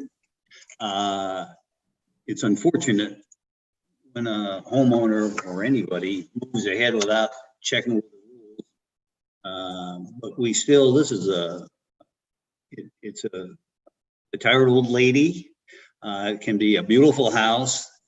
It's on a street of extremely beautiful houses. So we look at it as protecting the neighborhood. It's a Queen Anne and they have a certain type of window. You can't walk around the neighborhood and find this and find that, because the houses are all different types and the houses hopefully match the house that they're in, but they don't match this house. So buttons inside glass look quite silly on this more or less Queen Anne house. And it's unfortunate that they have been purchased. We're here to protect the architecture of Chagrin Falls and a good feeling. The reason you moved here is because of the way Chagrin looks, and we're gonna save that look for you. I agree with all the comments from the board members and with Steve's comments. Where are we here? I wouldn't worry so much about landscaping with the winter coming. I think there's other more pressing issues. If windows need to be done before winter, I guess we better get on it. Given the situation, I would entertain a motion to revise and resubmit. So moved. Sorry. So we have a motion by King, seconded by Naylor to revise and resubmit. Any direction you want to give the applicant on the revise and resubmit for windows? I'll second the motion. Wendy actually made that motion, I believe. Either way. Yes. what are the directions? Because my first recommendation was get the captain of the ship, because with all that you have planned for this house, we don't want to run into, you can't do that after the fact again. So, Well, I think the board is saying we're okay removing that entry feature on the side elevation, but some small, probably small square windows may be aligned at the window head of the existing windows and with the existing trim, so just align just under the trim, could be a replacement on agree, two George. stories. So that would be a recommendation. Go ahead, Daryl. Ask you what you would prefer. On the second floor by the box bay, you can see more of a 3-light window versus the round. Would you prefer the round on both first and second floor? No, Round windows? I don't like I think they could be have no divisions Right. and not round. I agree with that. And yeah, I'd say no divisions. No divisions, just a 1 light. Yeah, because we're About the asking same for one, The same size as the one by the front porch. could be that or the size of the ones that are by the bay, right? Okay. The square, And slightly vertical. I don't know if we addressed the other side of the house too at this point, if we could remove that awning window that was put in there. Oh, yeah, I think that's a good move. And that part of it is not problematic. It's just a matter of what you replace those windows with on the other side of the house. You're gonna remove the awning and fill in the space, right? Correct. With lap siding, that's correct. And we're looking at either Anderson or Pella. Yeah. And then is the window marked in blue in the photograph, circled in blue, that's towards, I guess that's the rear, just before the little bay that sticks out. Is that window, it looks like a metal window actually. Is that over The casement. in a kitchen or something? Yeah, the casement. They put the casement in there. We wanted to put a double hung in there to make it match to the original. Yeah, I think going on this side elevation as far back as that casement window, you should be looking at nice Queen Anne compatible windows, so double hungs, and removing that 2/2. little horizontal window. No mullions. No And mullions. then we're leaving from that projecting bay beyond the downspout underneath the big gable. We're kind of leaving all that alone. That's the old addition. That's not really compatible, but also the proportions of all the windows are different. It just is what it is. We're getting to know each other. So Daryl, we headed in the right direction with our guidance, I hope. What do we need from him drawn up to make sure trim and other things will be in line? Comments on trim as well as the new windows. Yeah, We there's wanna a- see the there's a- east ele- Oh, excuse me, go ahead. There's a smorgasbord of trim. There's some wood. There's wood wrapped with vinyl. There's some of everything. So Well, let's I do understand. let's do it right. What should we ask? I think I don't think we have a problem with AZAC trim or oral trim. It gets Or a little wood tricky. trim or cedar trim. Or wood or cedar, obviously. It gets a little trickier. I'm looking at the elevation. I guess you've got it up as well. It looks like the crown, the molding across the base of the original pediment is pretty. It's either peeled a lot or rotted away altogether. I can't tell from the photograph, but that's a bit trickier. If you can restore it, scrape it, seal it, paint it, patch it, whatever, and keep it in place, that's really important. It's really critical for the sustaining that the historic portion of the home. Yes. They are going to address that. The exterior was going to be done next year. We can get that, there's knives available down at Kine Lumber, so that can be Replaced in kind. remolded and replaced. There is a lot of it rotted out, so. Yeah. Show us, when you come back, show us a sample window, you know, even if it's a photo of a sample window, the trim that, but then measurements of, you know, the trim you're going to use on all the windows to match that. And we want a nice like wood sample window.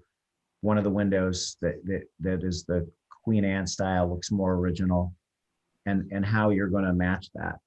And that would be sufficient, I think. I think you should also do the side elevation with the small window that we were talking about, because I know we're talking about putting it above that horizontal datum line, but then from a function standpoint, we're inside. Does that mean that window's at your knees? I mean, No, just- that window would be high up in the closet. To give a little But there's light a, on those two closets. isn't there a landing there? Well, The stair has been eliminated.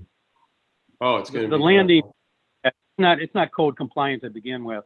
And so the landing will come out, and in place of the landing is a closet. So there's no problem putting a small window in. In fact, that was the original intent, was to put two small windows in, one on the first and one on the second floor, if you didn't like the bare look with the landscaping. Well, I don't object to the bare look if you don't want to put any window there at all. Yeah, I agree. Yeah. Like that is shown. Yeah. We prefer that. Yeah. Oh, I suspect that the windows that are existing were most likely originally centered, and they got moved Yeah. when they did the stairs. I think that stair was original though. Yeah, the stair was maybe, original. maybe. Yeah. You can see by the construction internally that those windows always sat there. Okay.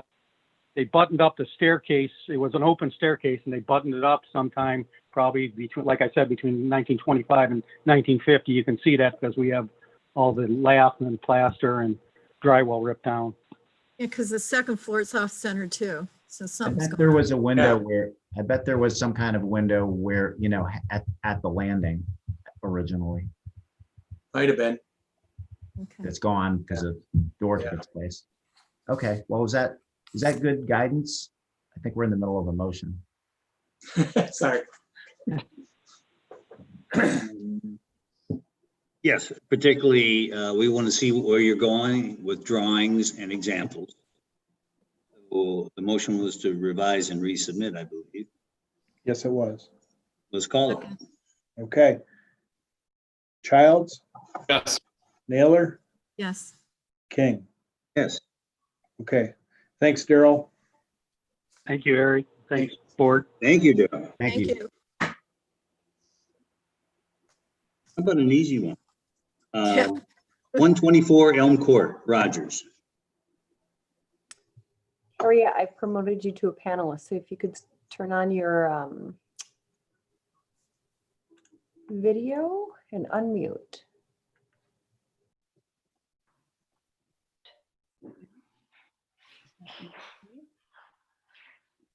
Yep. Well, I start my video. Okay, where?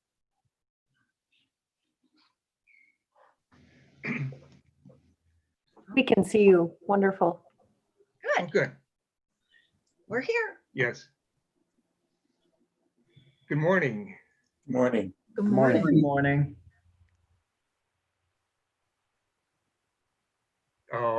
Basically, my name is Walter Kashkalda. Do you want me to take my mask off or?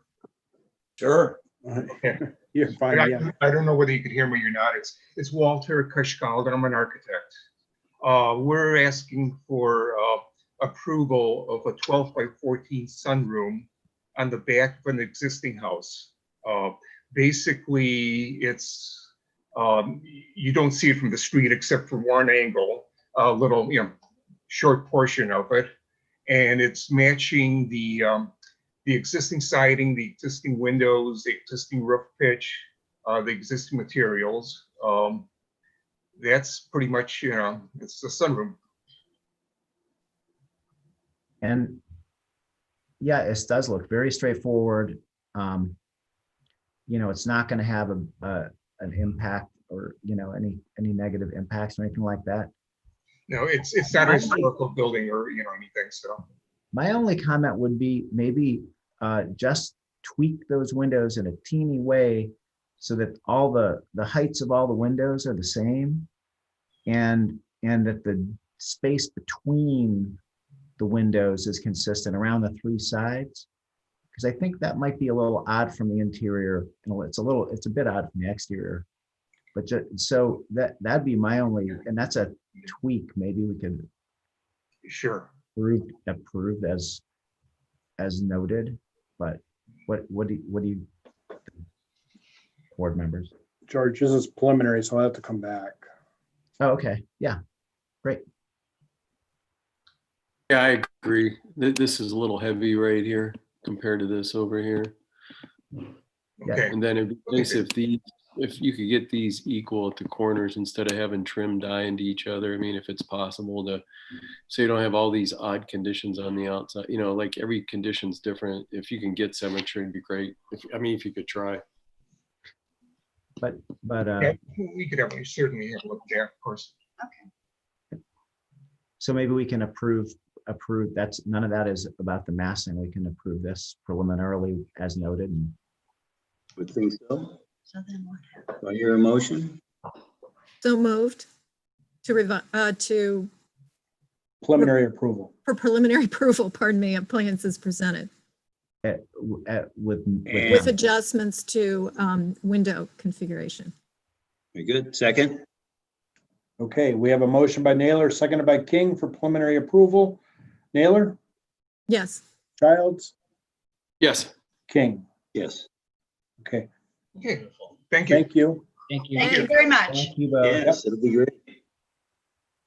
Do you understand? Yeah, but what they're saying is that the distance here It's is different. different than. Maybe you wanted there. shorter windows here, remember? Okay, I'm puzzled on this one. 3335 East Orange Street. Yes. Hey, Steve. Yeah, that's a really old historic report. That's not really what the project's about. Right.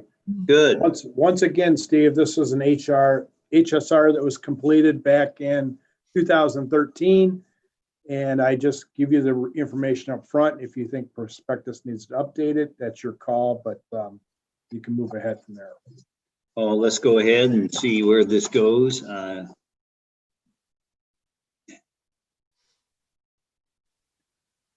morning. Morning, Steve. Hi, Steve. Morning.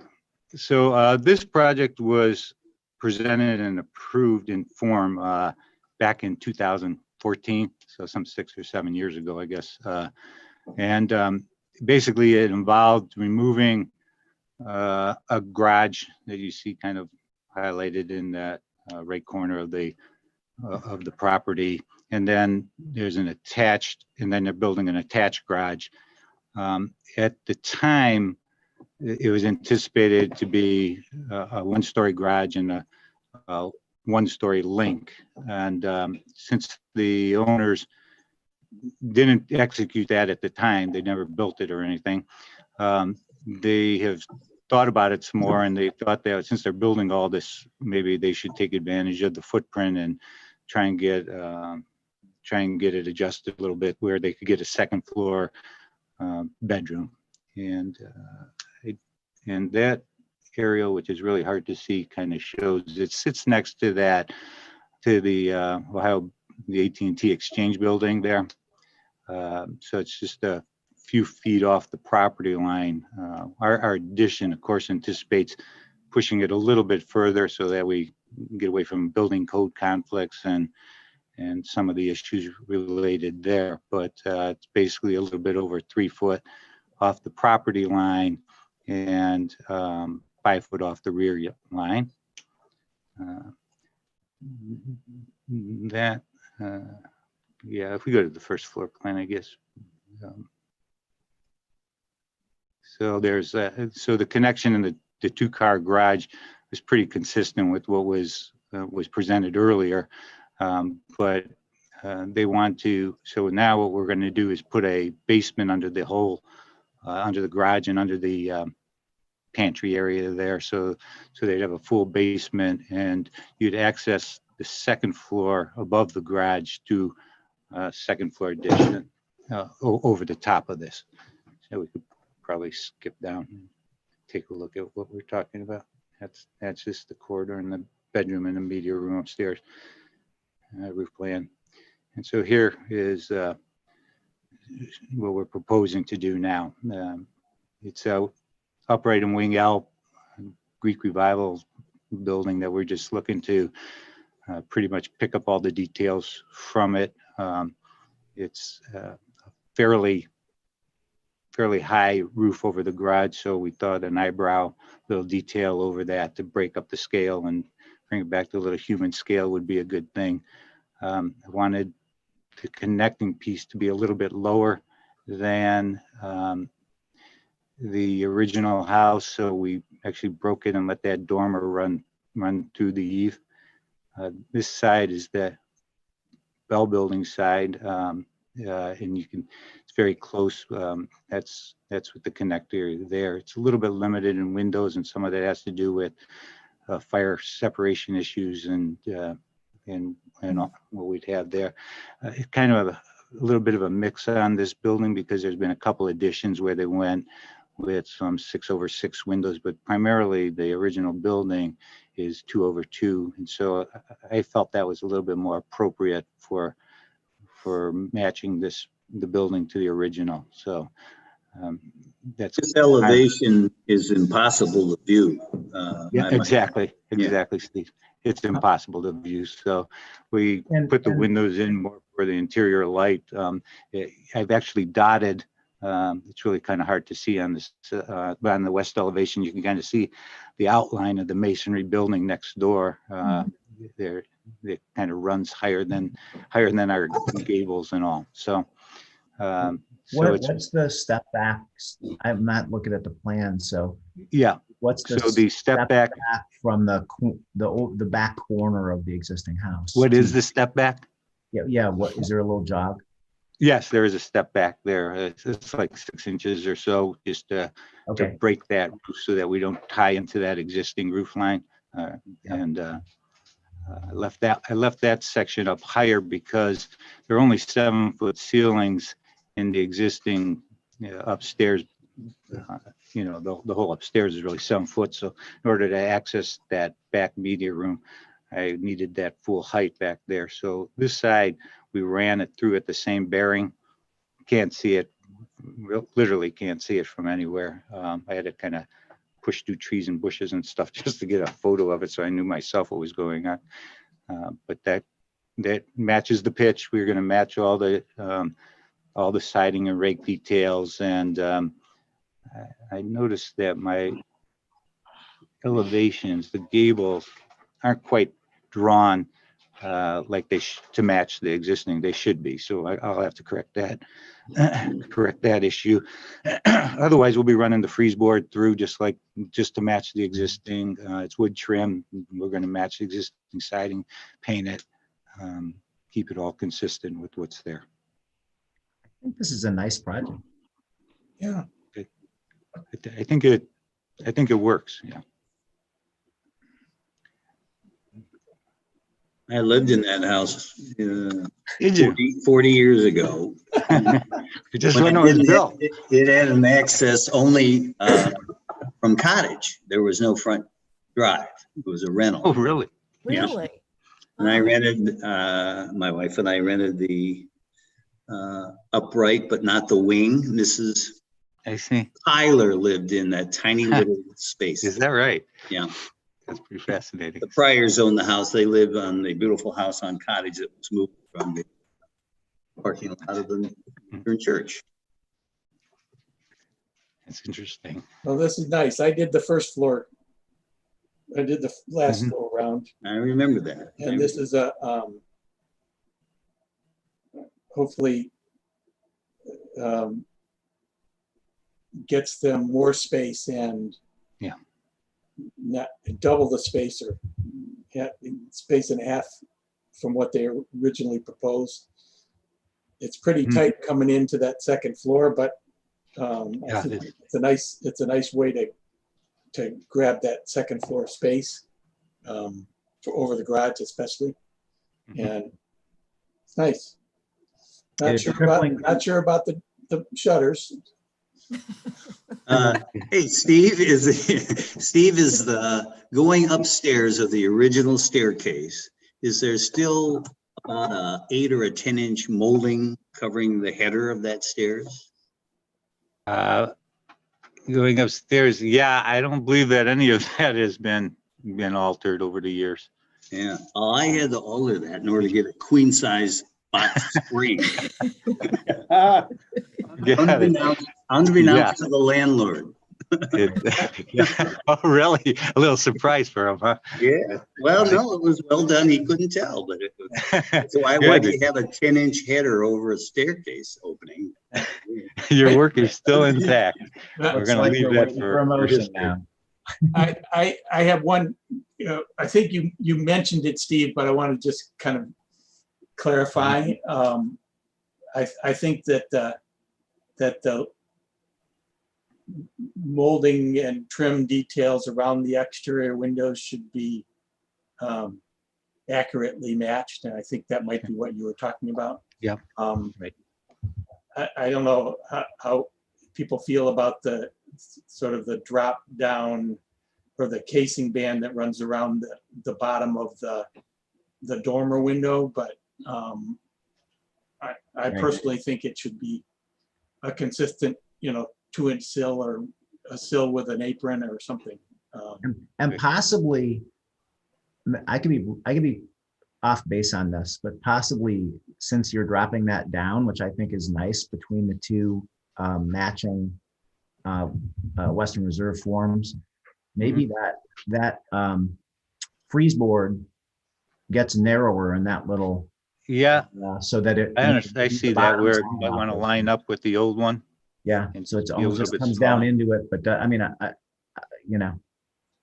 that'd be my instinct, but. Yeah, I'd be open to that. I debated it with myself. Should it match it exactly or not? So board members, just a little background here. When this was in front of the ABR back in 2013 or 14, they never voted on the demolition of the detached garage. So this is a preliminary review. What I would suggest is when Steve Ciceretto makes his final submission, then I'll go ahead and send out notices to the adjacent neighbors and we'll do a demolition request for the garage. Is that okay? Sounds good. Sounds good. Yeah. So Steve, you just have to let me know if you're going to shoot for the next meeting, because I have to get those notices out 11 days prior to the meeting. you got it. Yep, I was looking at the deadline. It looked like Thursday. I think we can make that. We're pretty much pushed along. Okay. Motion? So motion for preliminary approval? Second. Motion by Naylor, seconded by Childs for preliminary. King, Yes. Childs, Yes. Naylor. Yes. Okay. Great. Thanks a lot. Thank you. Thanks. See you in a couple of weeks. That's great. That's nice. Thank you. 317 miles, Pesalacqua. This is a revise and resubmit from your last meeting. I think they've answered your questions, and I think Christie will be bringing somebody on here to talk about it. Okay, give me a moment.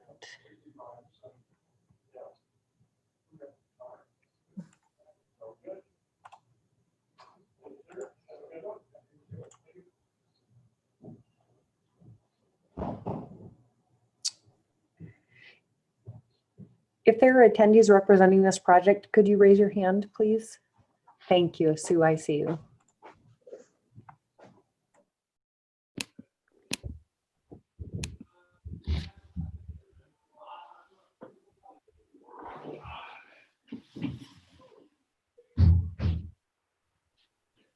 to go ahead and start your camera and unmute if you would. Unmute. There we go. There she is. There she is. Good morning. Good morning, Sue. Morning.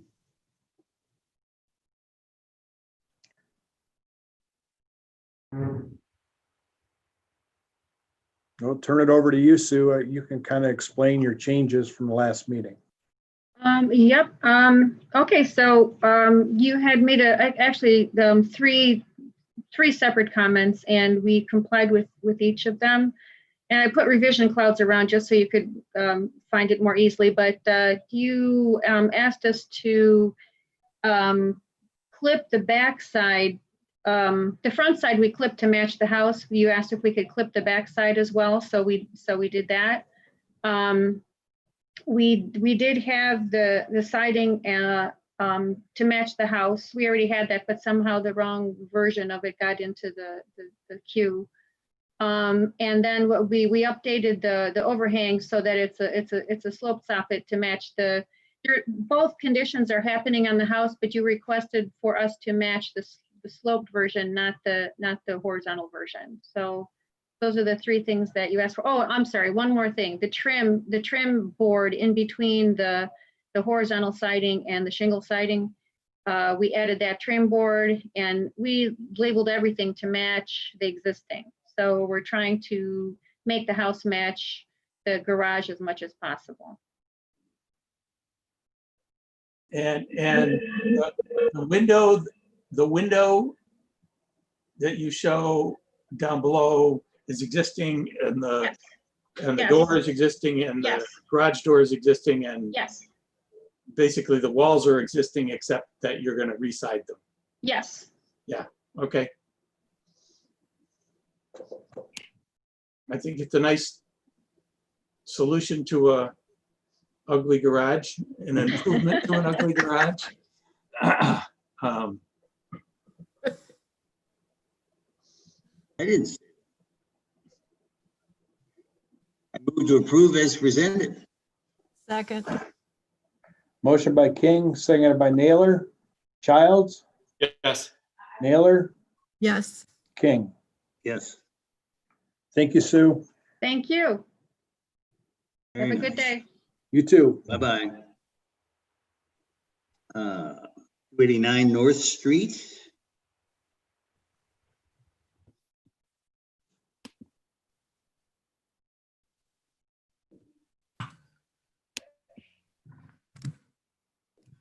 Good morning. Not so much morning anymore, huh? No. Okay, we're back. With the garage, we've taken a little bit of a windy path. I think you remember from last time, I was asking whether this should be attached or detached. We, since the last meeting, pursued attached, and then were rejected by the zoning as it didn't meet the intent of the code, even though we were covering 40%. So now we're back with detached, and we have modified or taken into consideration all of your comments from the last board. We've pulled, yeah, that's perfect there, Harry. We've pulled this peak down in part by reducing a little bit of the forehead above the garage door per Bill's recommendation. We're also matching the overhang of, I guess, the Pain and Pain edition, which had slightly smaller overhangs. I think that probably makes the biggest impact on the overall, hat, if you will, of the garage. We had kind of the typical American Forest Square, like big 2.5-foot overhangs, which I think may have felt too heavy for Bill. We've also pulled down the dormers and shrunk on 4A3 and then shrunk the dormer on 3A3. So that's my expedited presentation based on time. Feel free to ask questions.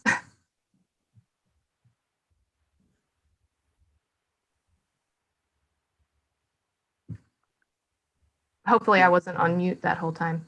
No, you weren't. Okay. We're digesting here. A little bit of a pause there. Yeah.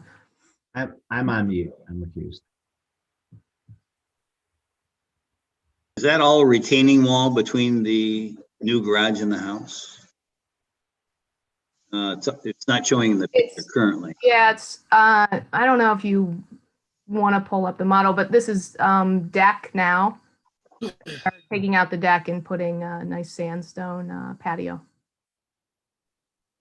So this is all sandstone right here. This is all patio then?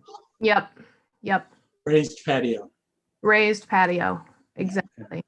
Because they're coming out the family room up there. You know, if you look to your left, the existing. See my note about a railing there? Which, You know, I've yeah, if you look, we've got a pretty extensive landscape screening wall there that, you know, admittedly I can't draw in AutoCAD. But if you look at that model, you can see it. So you'll have that'll be a full screened wall to not look at the neighbors who just installed a pretty unattractive deck. So we're attempting to help screen that view. I'm sorry, is that a wall? How tall is that wall when you're standing on the deck? 6 foot, 5'8", I think it was. In addition, I forgot to mention we're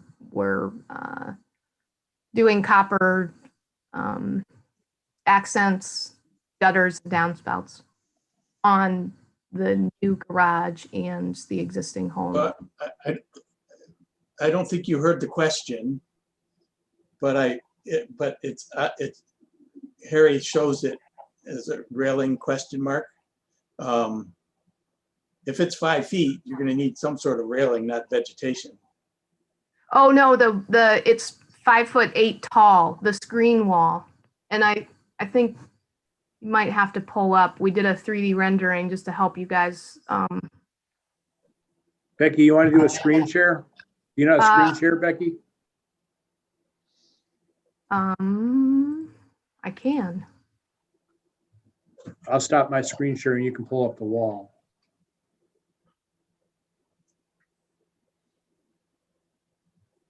I only do it daily for work, but right now, just give me a minute. All right. There we go. Sorry about that. All right, can you see that now? Yes. Yep. Great. So that's the street view of this garage. We've got sort of a similar screen wall here. Oh, sorry. Went too fast.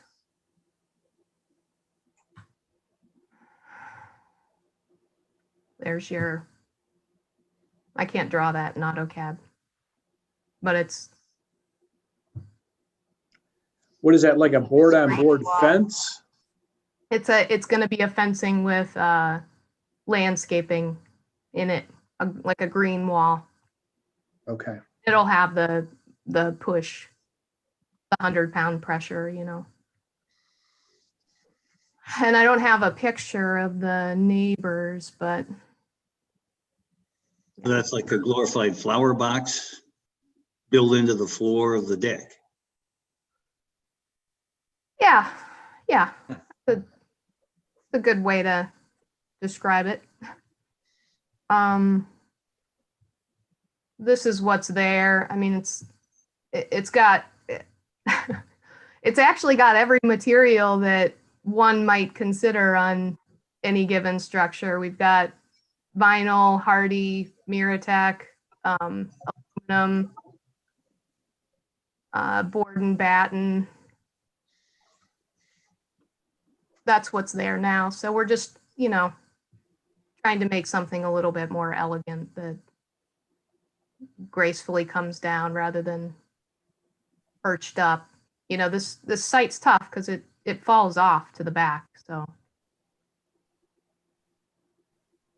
Well, I Right. think you've done a nice job of hearing what I think the board was saying and getting the massing down. Still pretty busy, but it's nicely busy, I guess. And I think it's a good solution that solves the owner's issues as best you can and it improves the overall property. Now, ABR, I have a proposal for a fence here. Do you want to see the fence in the backyard along with this? That'd be nice. Because that was treated under a separate submission. he's my client is very anxious to get this garage in before winter hits. So we have been working very quickly and diligently. But he's, you know, I don't use the word impatient, but maybe a little bit. And, you know, wants to get something for the dogs. And so sorry for submitting those things independently. But Yeah, we still don't have an approved grade plan, Becky. I'm still waiting on the engineer's comments. And I sent you the letter on the plan review. There was a revise and resubmit for plan review. There's some questions about this retaining wall.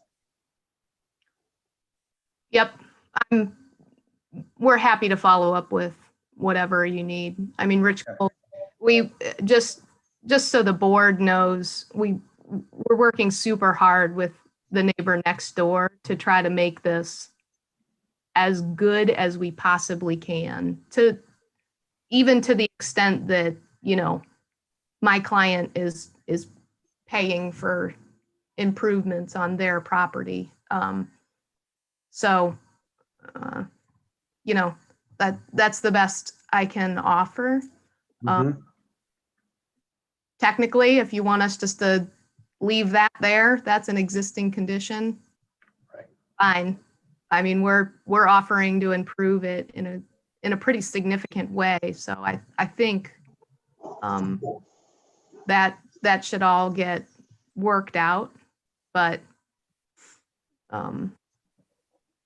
like I said, we can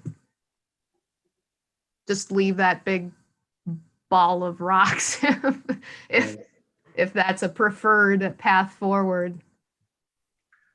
ABR members, also, when we talked about this back in August, we never got to the demolition phase of this.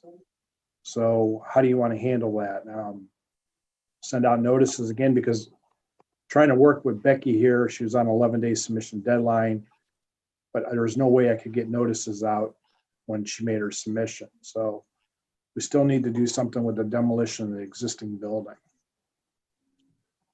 Well, as I recall, we were not trying to save the building so much as just knowing where we were going. Right. And now we know where we're going, almost. And does the fence affect this in any way? I mean, is it a shared use fence? Is that the neighbor's involvement or something like that? No, it's independent, but you know, we admittedly try to make Harry's life not complicated by submitting 3 different things from 3 different people. You know, I have to confess, whoops, oh dear. Oh dear. You looking for the fence? I'm looking for the model. There it is. You know, I have to confess how this landscaping became, you know, my chore or our responsibility. I'm not totally sure, but I'm committed to like making a good end product. And and didn't see that that was happening, you know, and took it on. So I collapsed that into this. I didn't know about the fence, but I think that's a relatively straightforward. I mean, he's doing a nice, you know, fence around it. And Harry, if you have that, you can. I don't have it loaded up, but it is nice. It's just a black aluminum Oh, fence it's around the similar. back. Similar Yeah. to the railing there. Is this, Steve, historically, when people submit stuff to us, rather than piecemeal different things, it's always good to have the ABR see the big picture of what's going on. So somebody can't get back and say, hey, you know, we didn't look at that fence or whatever. So I'll leave that decision up to you folks. I'd be interested in knowing how the fence looks in the front of the property. It's not going to go on the front. Let me pull up a site plan and Yeah, there's no fence proposed for the front. There was that retaining wall, if you recall, but there Yeah. hasn't been a resubmittal on that. So I don't know Okay, what and a it's lamp or something, yeah. right. it's a really simple but nice fence, and I can show you.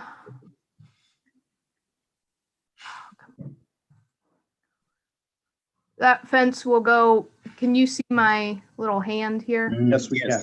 Yeah, so it's gonna go from the back corner of the garage here, back to the lot, across to the front, and then connect to the back of the house over here. So it's not gonna be in the front anywhere. It's gonna look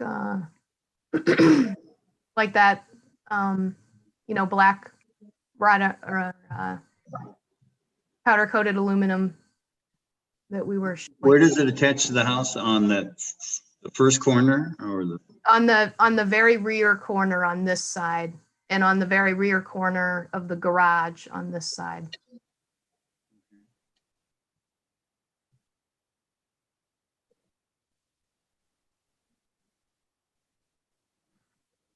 I have no further questions. I keep looking at those, I guess they're arborvitae. I don't see arborvitae growing in a 6-foot wide box, so maybe I would consider a different foliage there, but, and what is that fence, on the deck?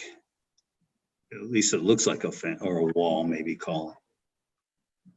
Are you talking about the green wall or The green wall, but the green wall in November may not be a green wall. And it's 5'8" plus whatever it is, that's a pretty tall wall. It's in your model, I think. this little guy? Yeah. Yeah, and that's a wooden, what is that? It'll end up being like a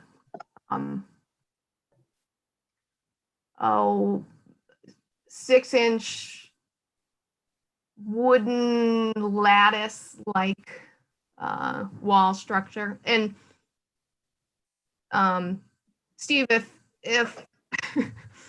if you don't like that green wall, it's going to look really attractive. But if you don't like that green wall, you can put a note that says, you know, fence to wrap around there, and let the next landscaper that could speak to the exact species of plant that's going to grow out of that come back in for a more technical review.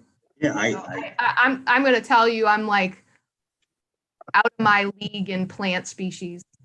I don't know. Yeah, well, it becomes a masonry situation, because once you create a growing space, I'll call it, and it has to work for what you're going to grow there. I'm no landscaper, but you got green on both sides of that fence. Looks like. I know my words are only words, but it will be attractive. That's all I can assure you. But I like I said, and we can put a fence there if you're real worried about it. What I don't know, does the does the ARB have like, what are the landscape regulations? Like, do you have the authority to say what that little shrub is? ABR is supposed to And be I'm not- landscaping. No, we're out of landscaping, but this is masonry in terms of building a growing space. And I don't know what that means, but it looks like a green on both sides of a wooden lattice fence. And will the green stuff grow?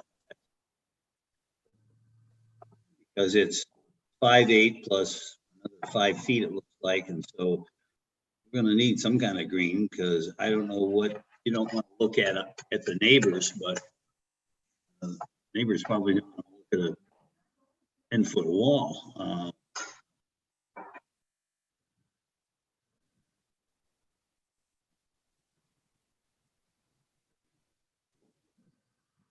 Yeah, again, I apologize that I just can't speak to, and I don't know if Mark is in the room or watching, he can chime in, but I don't know what the species of those plants are gonna be, or, you know, their year-round effectiveness. I just know with a 100% confidence that it's not going to look ugly in the winter and, you know, beautiful for 1 week in the spring, because that will not go over well with my client.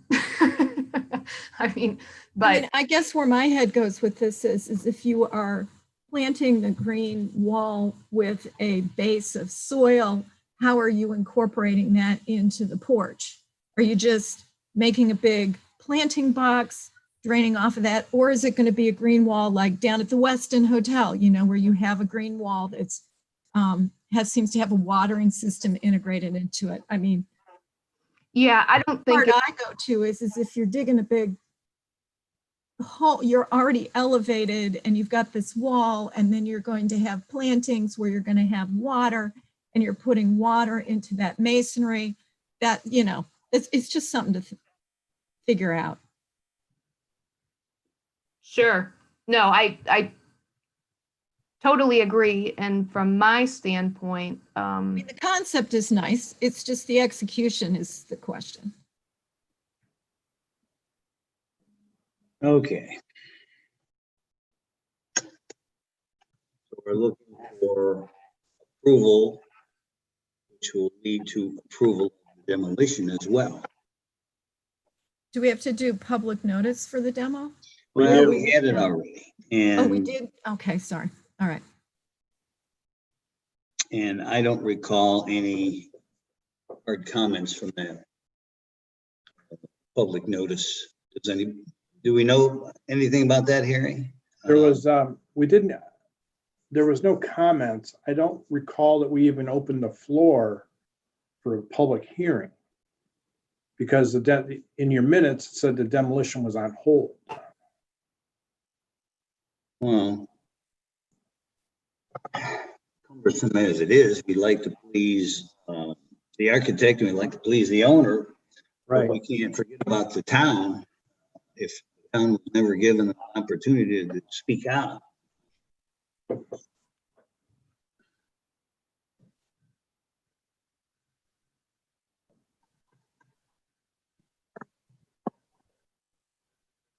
it's a gem. I mean, No, it looks. Oh, we're not fighting for that building, believe me. It's a procedural thing. Right, yeah. I mean, if you have a neighbor that comes in and has comments on the design, yeah. Well, Harry, what do we do here? did that. Comments on the design aren't part of the demolition, really. Oh, we just never did the final vote. We had public comment. We never okayed the building to its final, and so we couldn't go to the demolition. Oh, Right. got it. Yeah, you said the demolition was on hold, and that was pretty Until much. we did final. So we have to, actually, you have to come back and I have to send out notices if you wanted to come back and do the demolition. So we approved the demolition, but we couldn't have the final vote because we needed to have the final. No, you approval. never approved demolition. Because we couldn't approve it because we didn't have the final, right? Correct, correct. And we had public comment. Notices were sent, but we never opened up the floor for public comment Well, if no, because it was revised and resubmit. if notices were sent out, then is the city not covered? I mean, they could have spoken up if they had. Notices were sent, nobody had the opportunity to speak. But did anybody even come to the Zoom or show up wanting to speak? I can't recall that. I don't know. I mean, that could, if nobody was there, then you're obviously. Well, there was just a note that came up from Rooney. Yeah, Just he's the Tuesday. property owner to the north that's building a new house. And what was that? He said he didn't receive a notice. Chris, you're online if you'd like to speak or be seen. Yeah, hi. We didn't receive any notice, and we have no problem with the garage. Our only concern is any kind of retaining wall that would be to our side. Yeah, and once again, those grade issues are still being worked out with our engineer because there is a elevation difference between your property and 289 North Street. So both of those grade plans are still under review. Okay. Your comments on the can I- retaining wall. Can I steal just a minute of Mr. Rooney's time since I have you? Because I spoke with your architect and was working with the civil engineer that's obviously doing both properties, which is, we're never so fortunate to have that. We have the ability to do this in a way that, satisfies both sides. If we had the benefit of both buildings are done, then I think you and us would see how to best, forge forward. My only thing is I hate to be wasteful or foolish in, building a retaining wall or doing anything. And then all of a sudden we're like, oh, well, if we just do this, it'd be so much better. And when we were talking with your architect, we kind of were leveling out that grade, giving you the opportunity to get rid of the dry well on the back of your, the property that faces us, because we have two of them right next to each other, which I think most people would agree is a bit of overkill. That if we took on the responsibility of that drywall, that potentially if you just extended your basement foundation out a little bit, that would provide the retainage so that really we could get rid of this heavy swale between the two properties. And, I talked with Rich and your architect. I apologize that we couldn't, get you on the phone at the same time, but I'm happy to have a follow-up discussion because we're as interested in that little, spot as you are. We obviously want to do something nice and navigable, right now we're proposing sort of like a 2-step retaining wall so that nothing's more than 2 feet, in height. So we can try to soften that decline. But really, I think if we could get you on board and we could fill in a little bit of this, that's by far, in my mind's eye, the best solution forward. Yeah, Mr. Rooney? we were told we could, that you guys would share the site plan with us a few weeks ago. We haven't seen anything yet, though. Our architect said we'd be happy to take a look at it, but we haven't seen your version of anything. Oh yeah, well, your engineer is our engineer, so there's no reason you shouldn't be seeing it. Your architect saw it, and I apologize again. I don't know how to reach out to you. I probably should have tried harder, but I was happy just to have mutual engineers and able to get him on the phone. So Okay, we have a Steve, couple of unresolved Steve, issues let me- here. And Sorry, yeah, I didn't mean to digress.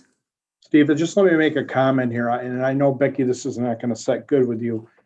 I think what we should suggest here is, since we have two grade plans, they're competing with each other, even though they're the same engineers. If you like what you see with this garage, give them a preliminary review and then have them come back for a final with the grading, and all these issues can be taken care of. Yes.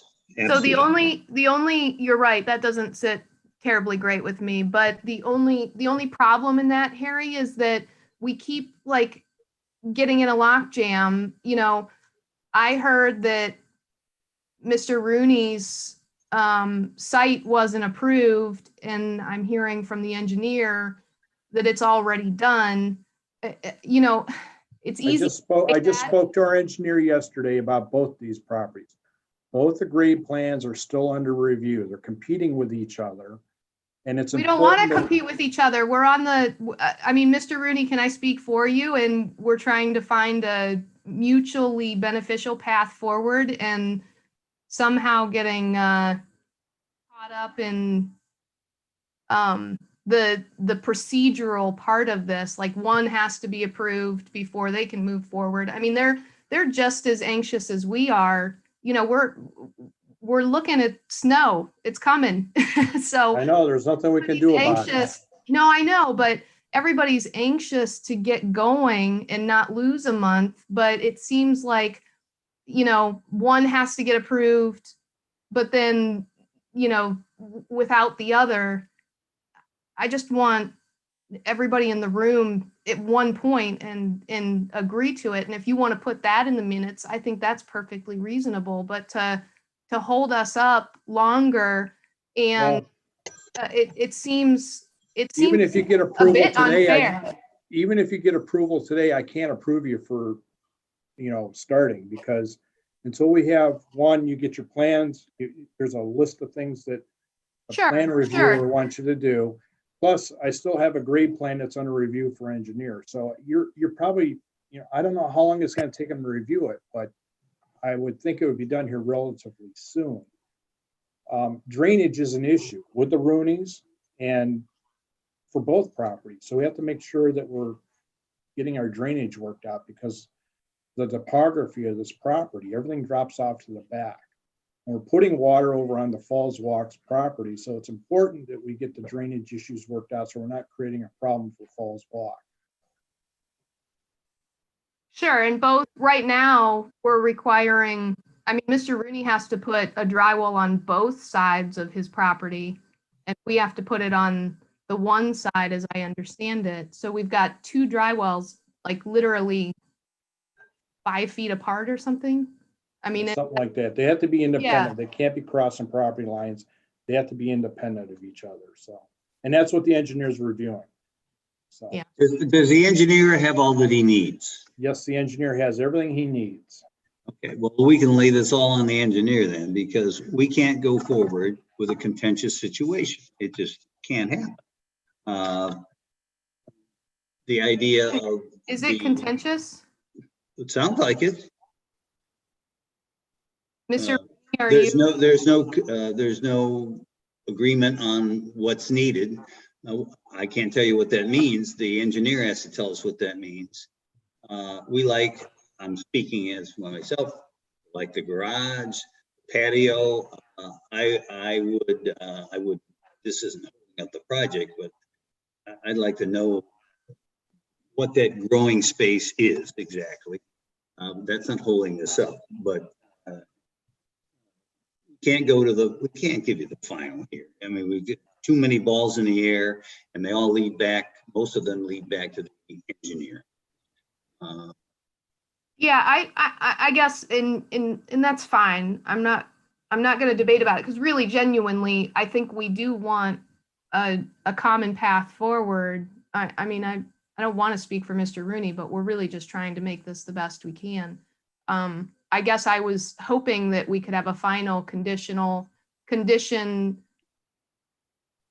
upon, you know, all the plan review comments and, you know, an engineer's approval of this common wall property line. And There's that's all I also was asking. There's also a phone call to Dale Markowitz that has to be made. I guess Harry would be the one saying, here's the situation. And if he says, well, as long as everybody's happy, it's fine, go ahead. Or, hell no, you've got to have the notices, you got to have the full vote. The village didn't get a chance to speak. Oh, sure. And conditional upon demo. That, yeah, you're right. That's fine. I'm not trying to get Harry in trouble. This is I'm not sent getting in out. trouble. I'm just trying to follow a procedure. Yeah, What we did yeah. is correct. Right. And I think if you don't do it, then you're in trouble, and I don't want to get you in trouble. So I'm not asking you to do anything that is, outside of that. I understood that the notices were sent out, and that in the last meeting when we reviewed this, that they couldn't approve demo until they had a final ARB. So now I'm back with a final ARB, and I'm asking, can I have a final ARB conditional upon the demo? Like I'm starting to get worried. Demos are pretty quickly. I think I can take some heat here, because if I could see it all coming together, I would have said, open the floor at that meeting. And when nobody gripes, then today we can say, well, nobody cared about it. They thought it was fine. That would give us leeway. But if the floor wasn't open to the public, it makes it a little sticky. Somebody comes back from Florida and off we go, So does this, because of that one little blip, does that mean that I'm not going to be able to build until November 17th? Or will we be ready and approved by November 3rd? If you're going to submit for the 3rd, then I'll get the notices out so it follows the 11-day notice provision. But then there's a 30-day waiting period after the demolition is approved. No, that's another question. That's another thing. There is not, because the house was not historically significant. If you read chapter 1146 and 1115 in design guidelines, The garage isn't? we don't have to do the 30-day notice. For the demolition of the garage. Correct. So she can submit for the 3rd. I will get the notices prepared this week. And then she can come back for final and hopefully do the demo and the final, and we'll have our answers with the grade plan. And I'll even add the fence to it if we need to, and be done with those. Yes. Mm-hmm. Okay. If the fence is going to hold this up, we shouldn't do the fence. I don't think the fence is going to hold this up. No, I don't think so either. The fence goes right here down to the end of the property. Yeah, I don't think the fence is an And, issue. You can't see it from the street anyway. Will come in here. So. Okay. What's the holdup on the property adjacent, Mr. Rooney? Grade plan. We've already approved an ABR. It's just the grade plan. It's the drainage. It's just because of the topography, Phil. Yeah, it's tough site. It's a tough. Yeah. It's a Actually- narrow but deep site. Both lots are narrow and deep. And we're just getting toggled back and forth, I think. I'm puzzled by this. Our engineer has everything that she needs. However, the engineer for both of you is the same guy, and he hasn't rendered a finding. Yeah, we have a final. I believe Rooney's got a final. We had a proposed final with the architect, That agrees with each other. that I think was not, I think Mr. Rooney's not wanting to hold up his construction too. I can understand that. No, both engineers who are Cole associated, they're civil engineers, have prepared grade plans, and those grade plans have been submitted to the village engineer for his review, and they're currently under his review right now. There was a difference in elevations with the topographical information for 289 versus the house next door at 291, and that's been corrected. And he is currently reviewing them, and hopefully we'll have everything worked out here. I can't push the engineer any faster. It's Okay, well, that's where we are. Unfortunately, we're stuck in the mud. Is Mr. Rooney approved to start building? He's got an ABR approval, but he doesn't have a grade plan approval. Yeah. So he's in the same boat you are. I did. Got it. Okay. Okay, Harry, it's clear, we're gonna consult Markowitz or just go ahead with a new mailing? I could do, probably should do a new mailing to keep it procedurally correct. Okay, all righty. I guess we're taking no action at this time? You could give him preliminary No. approval. Okay. I Great. would suggest preliminary approval. Preliminary, I move for preliminary approval based on a few more details of the growing box, we'll call it, and the lattice work that straddles the growing box. Second. So motion by King, seconded by Naylor for preliminary approval for the detached garage with comments. Childs? Hello, Bill. Go ahead. Yeah. Sorry. It's all right. Childs, yes? Yep. Naylor? Yes. King? Yes. Is Mr. Rooney still with us? Yes. Yes. You made a comment about the retaining wall. Can you expand on that? Our only concern is just that everything, you know, all the drainage is handled appropriately. Right now, there's a downspout that leads to the right of their driveway that you can see right there. That's actually just dumping right into our property because it used to be, I think, one property. We're all over the drainage, but Yeah. the appearance of the wall is not in question. No, we're just only concerned about drainage. All righty. So let it be said, so let it be done. Okay, Becky. Thank you. Guys. Sorry, Becky. Yeah, that's okay. That concludes our segment for today, ladies and gentlemen. I think, I don't know if there's any walk-ins. See what Christie has. We can see if there's anyone that's attending that would like to present any walk-in information. Please raise your hand. That we have one phone-in listener. I will allow them to unmute if they would like to speak. Oop, they left. They left. So I think that concludes our meeting. Okay. Quick, lock the door. Thank you. All right, everybody. Bye.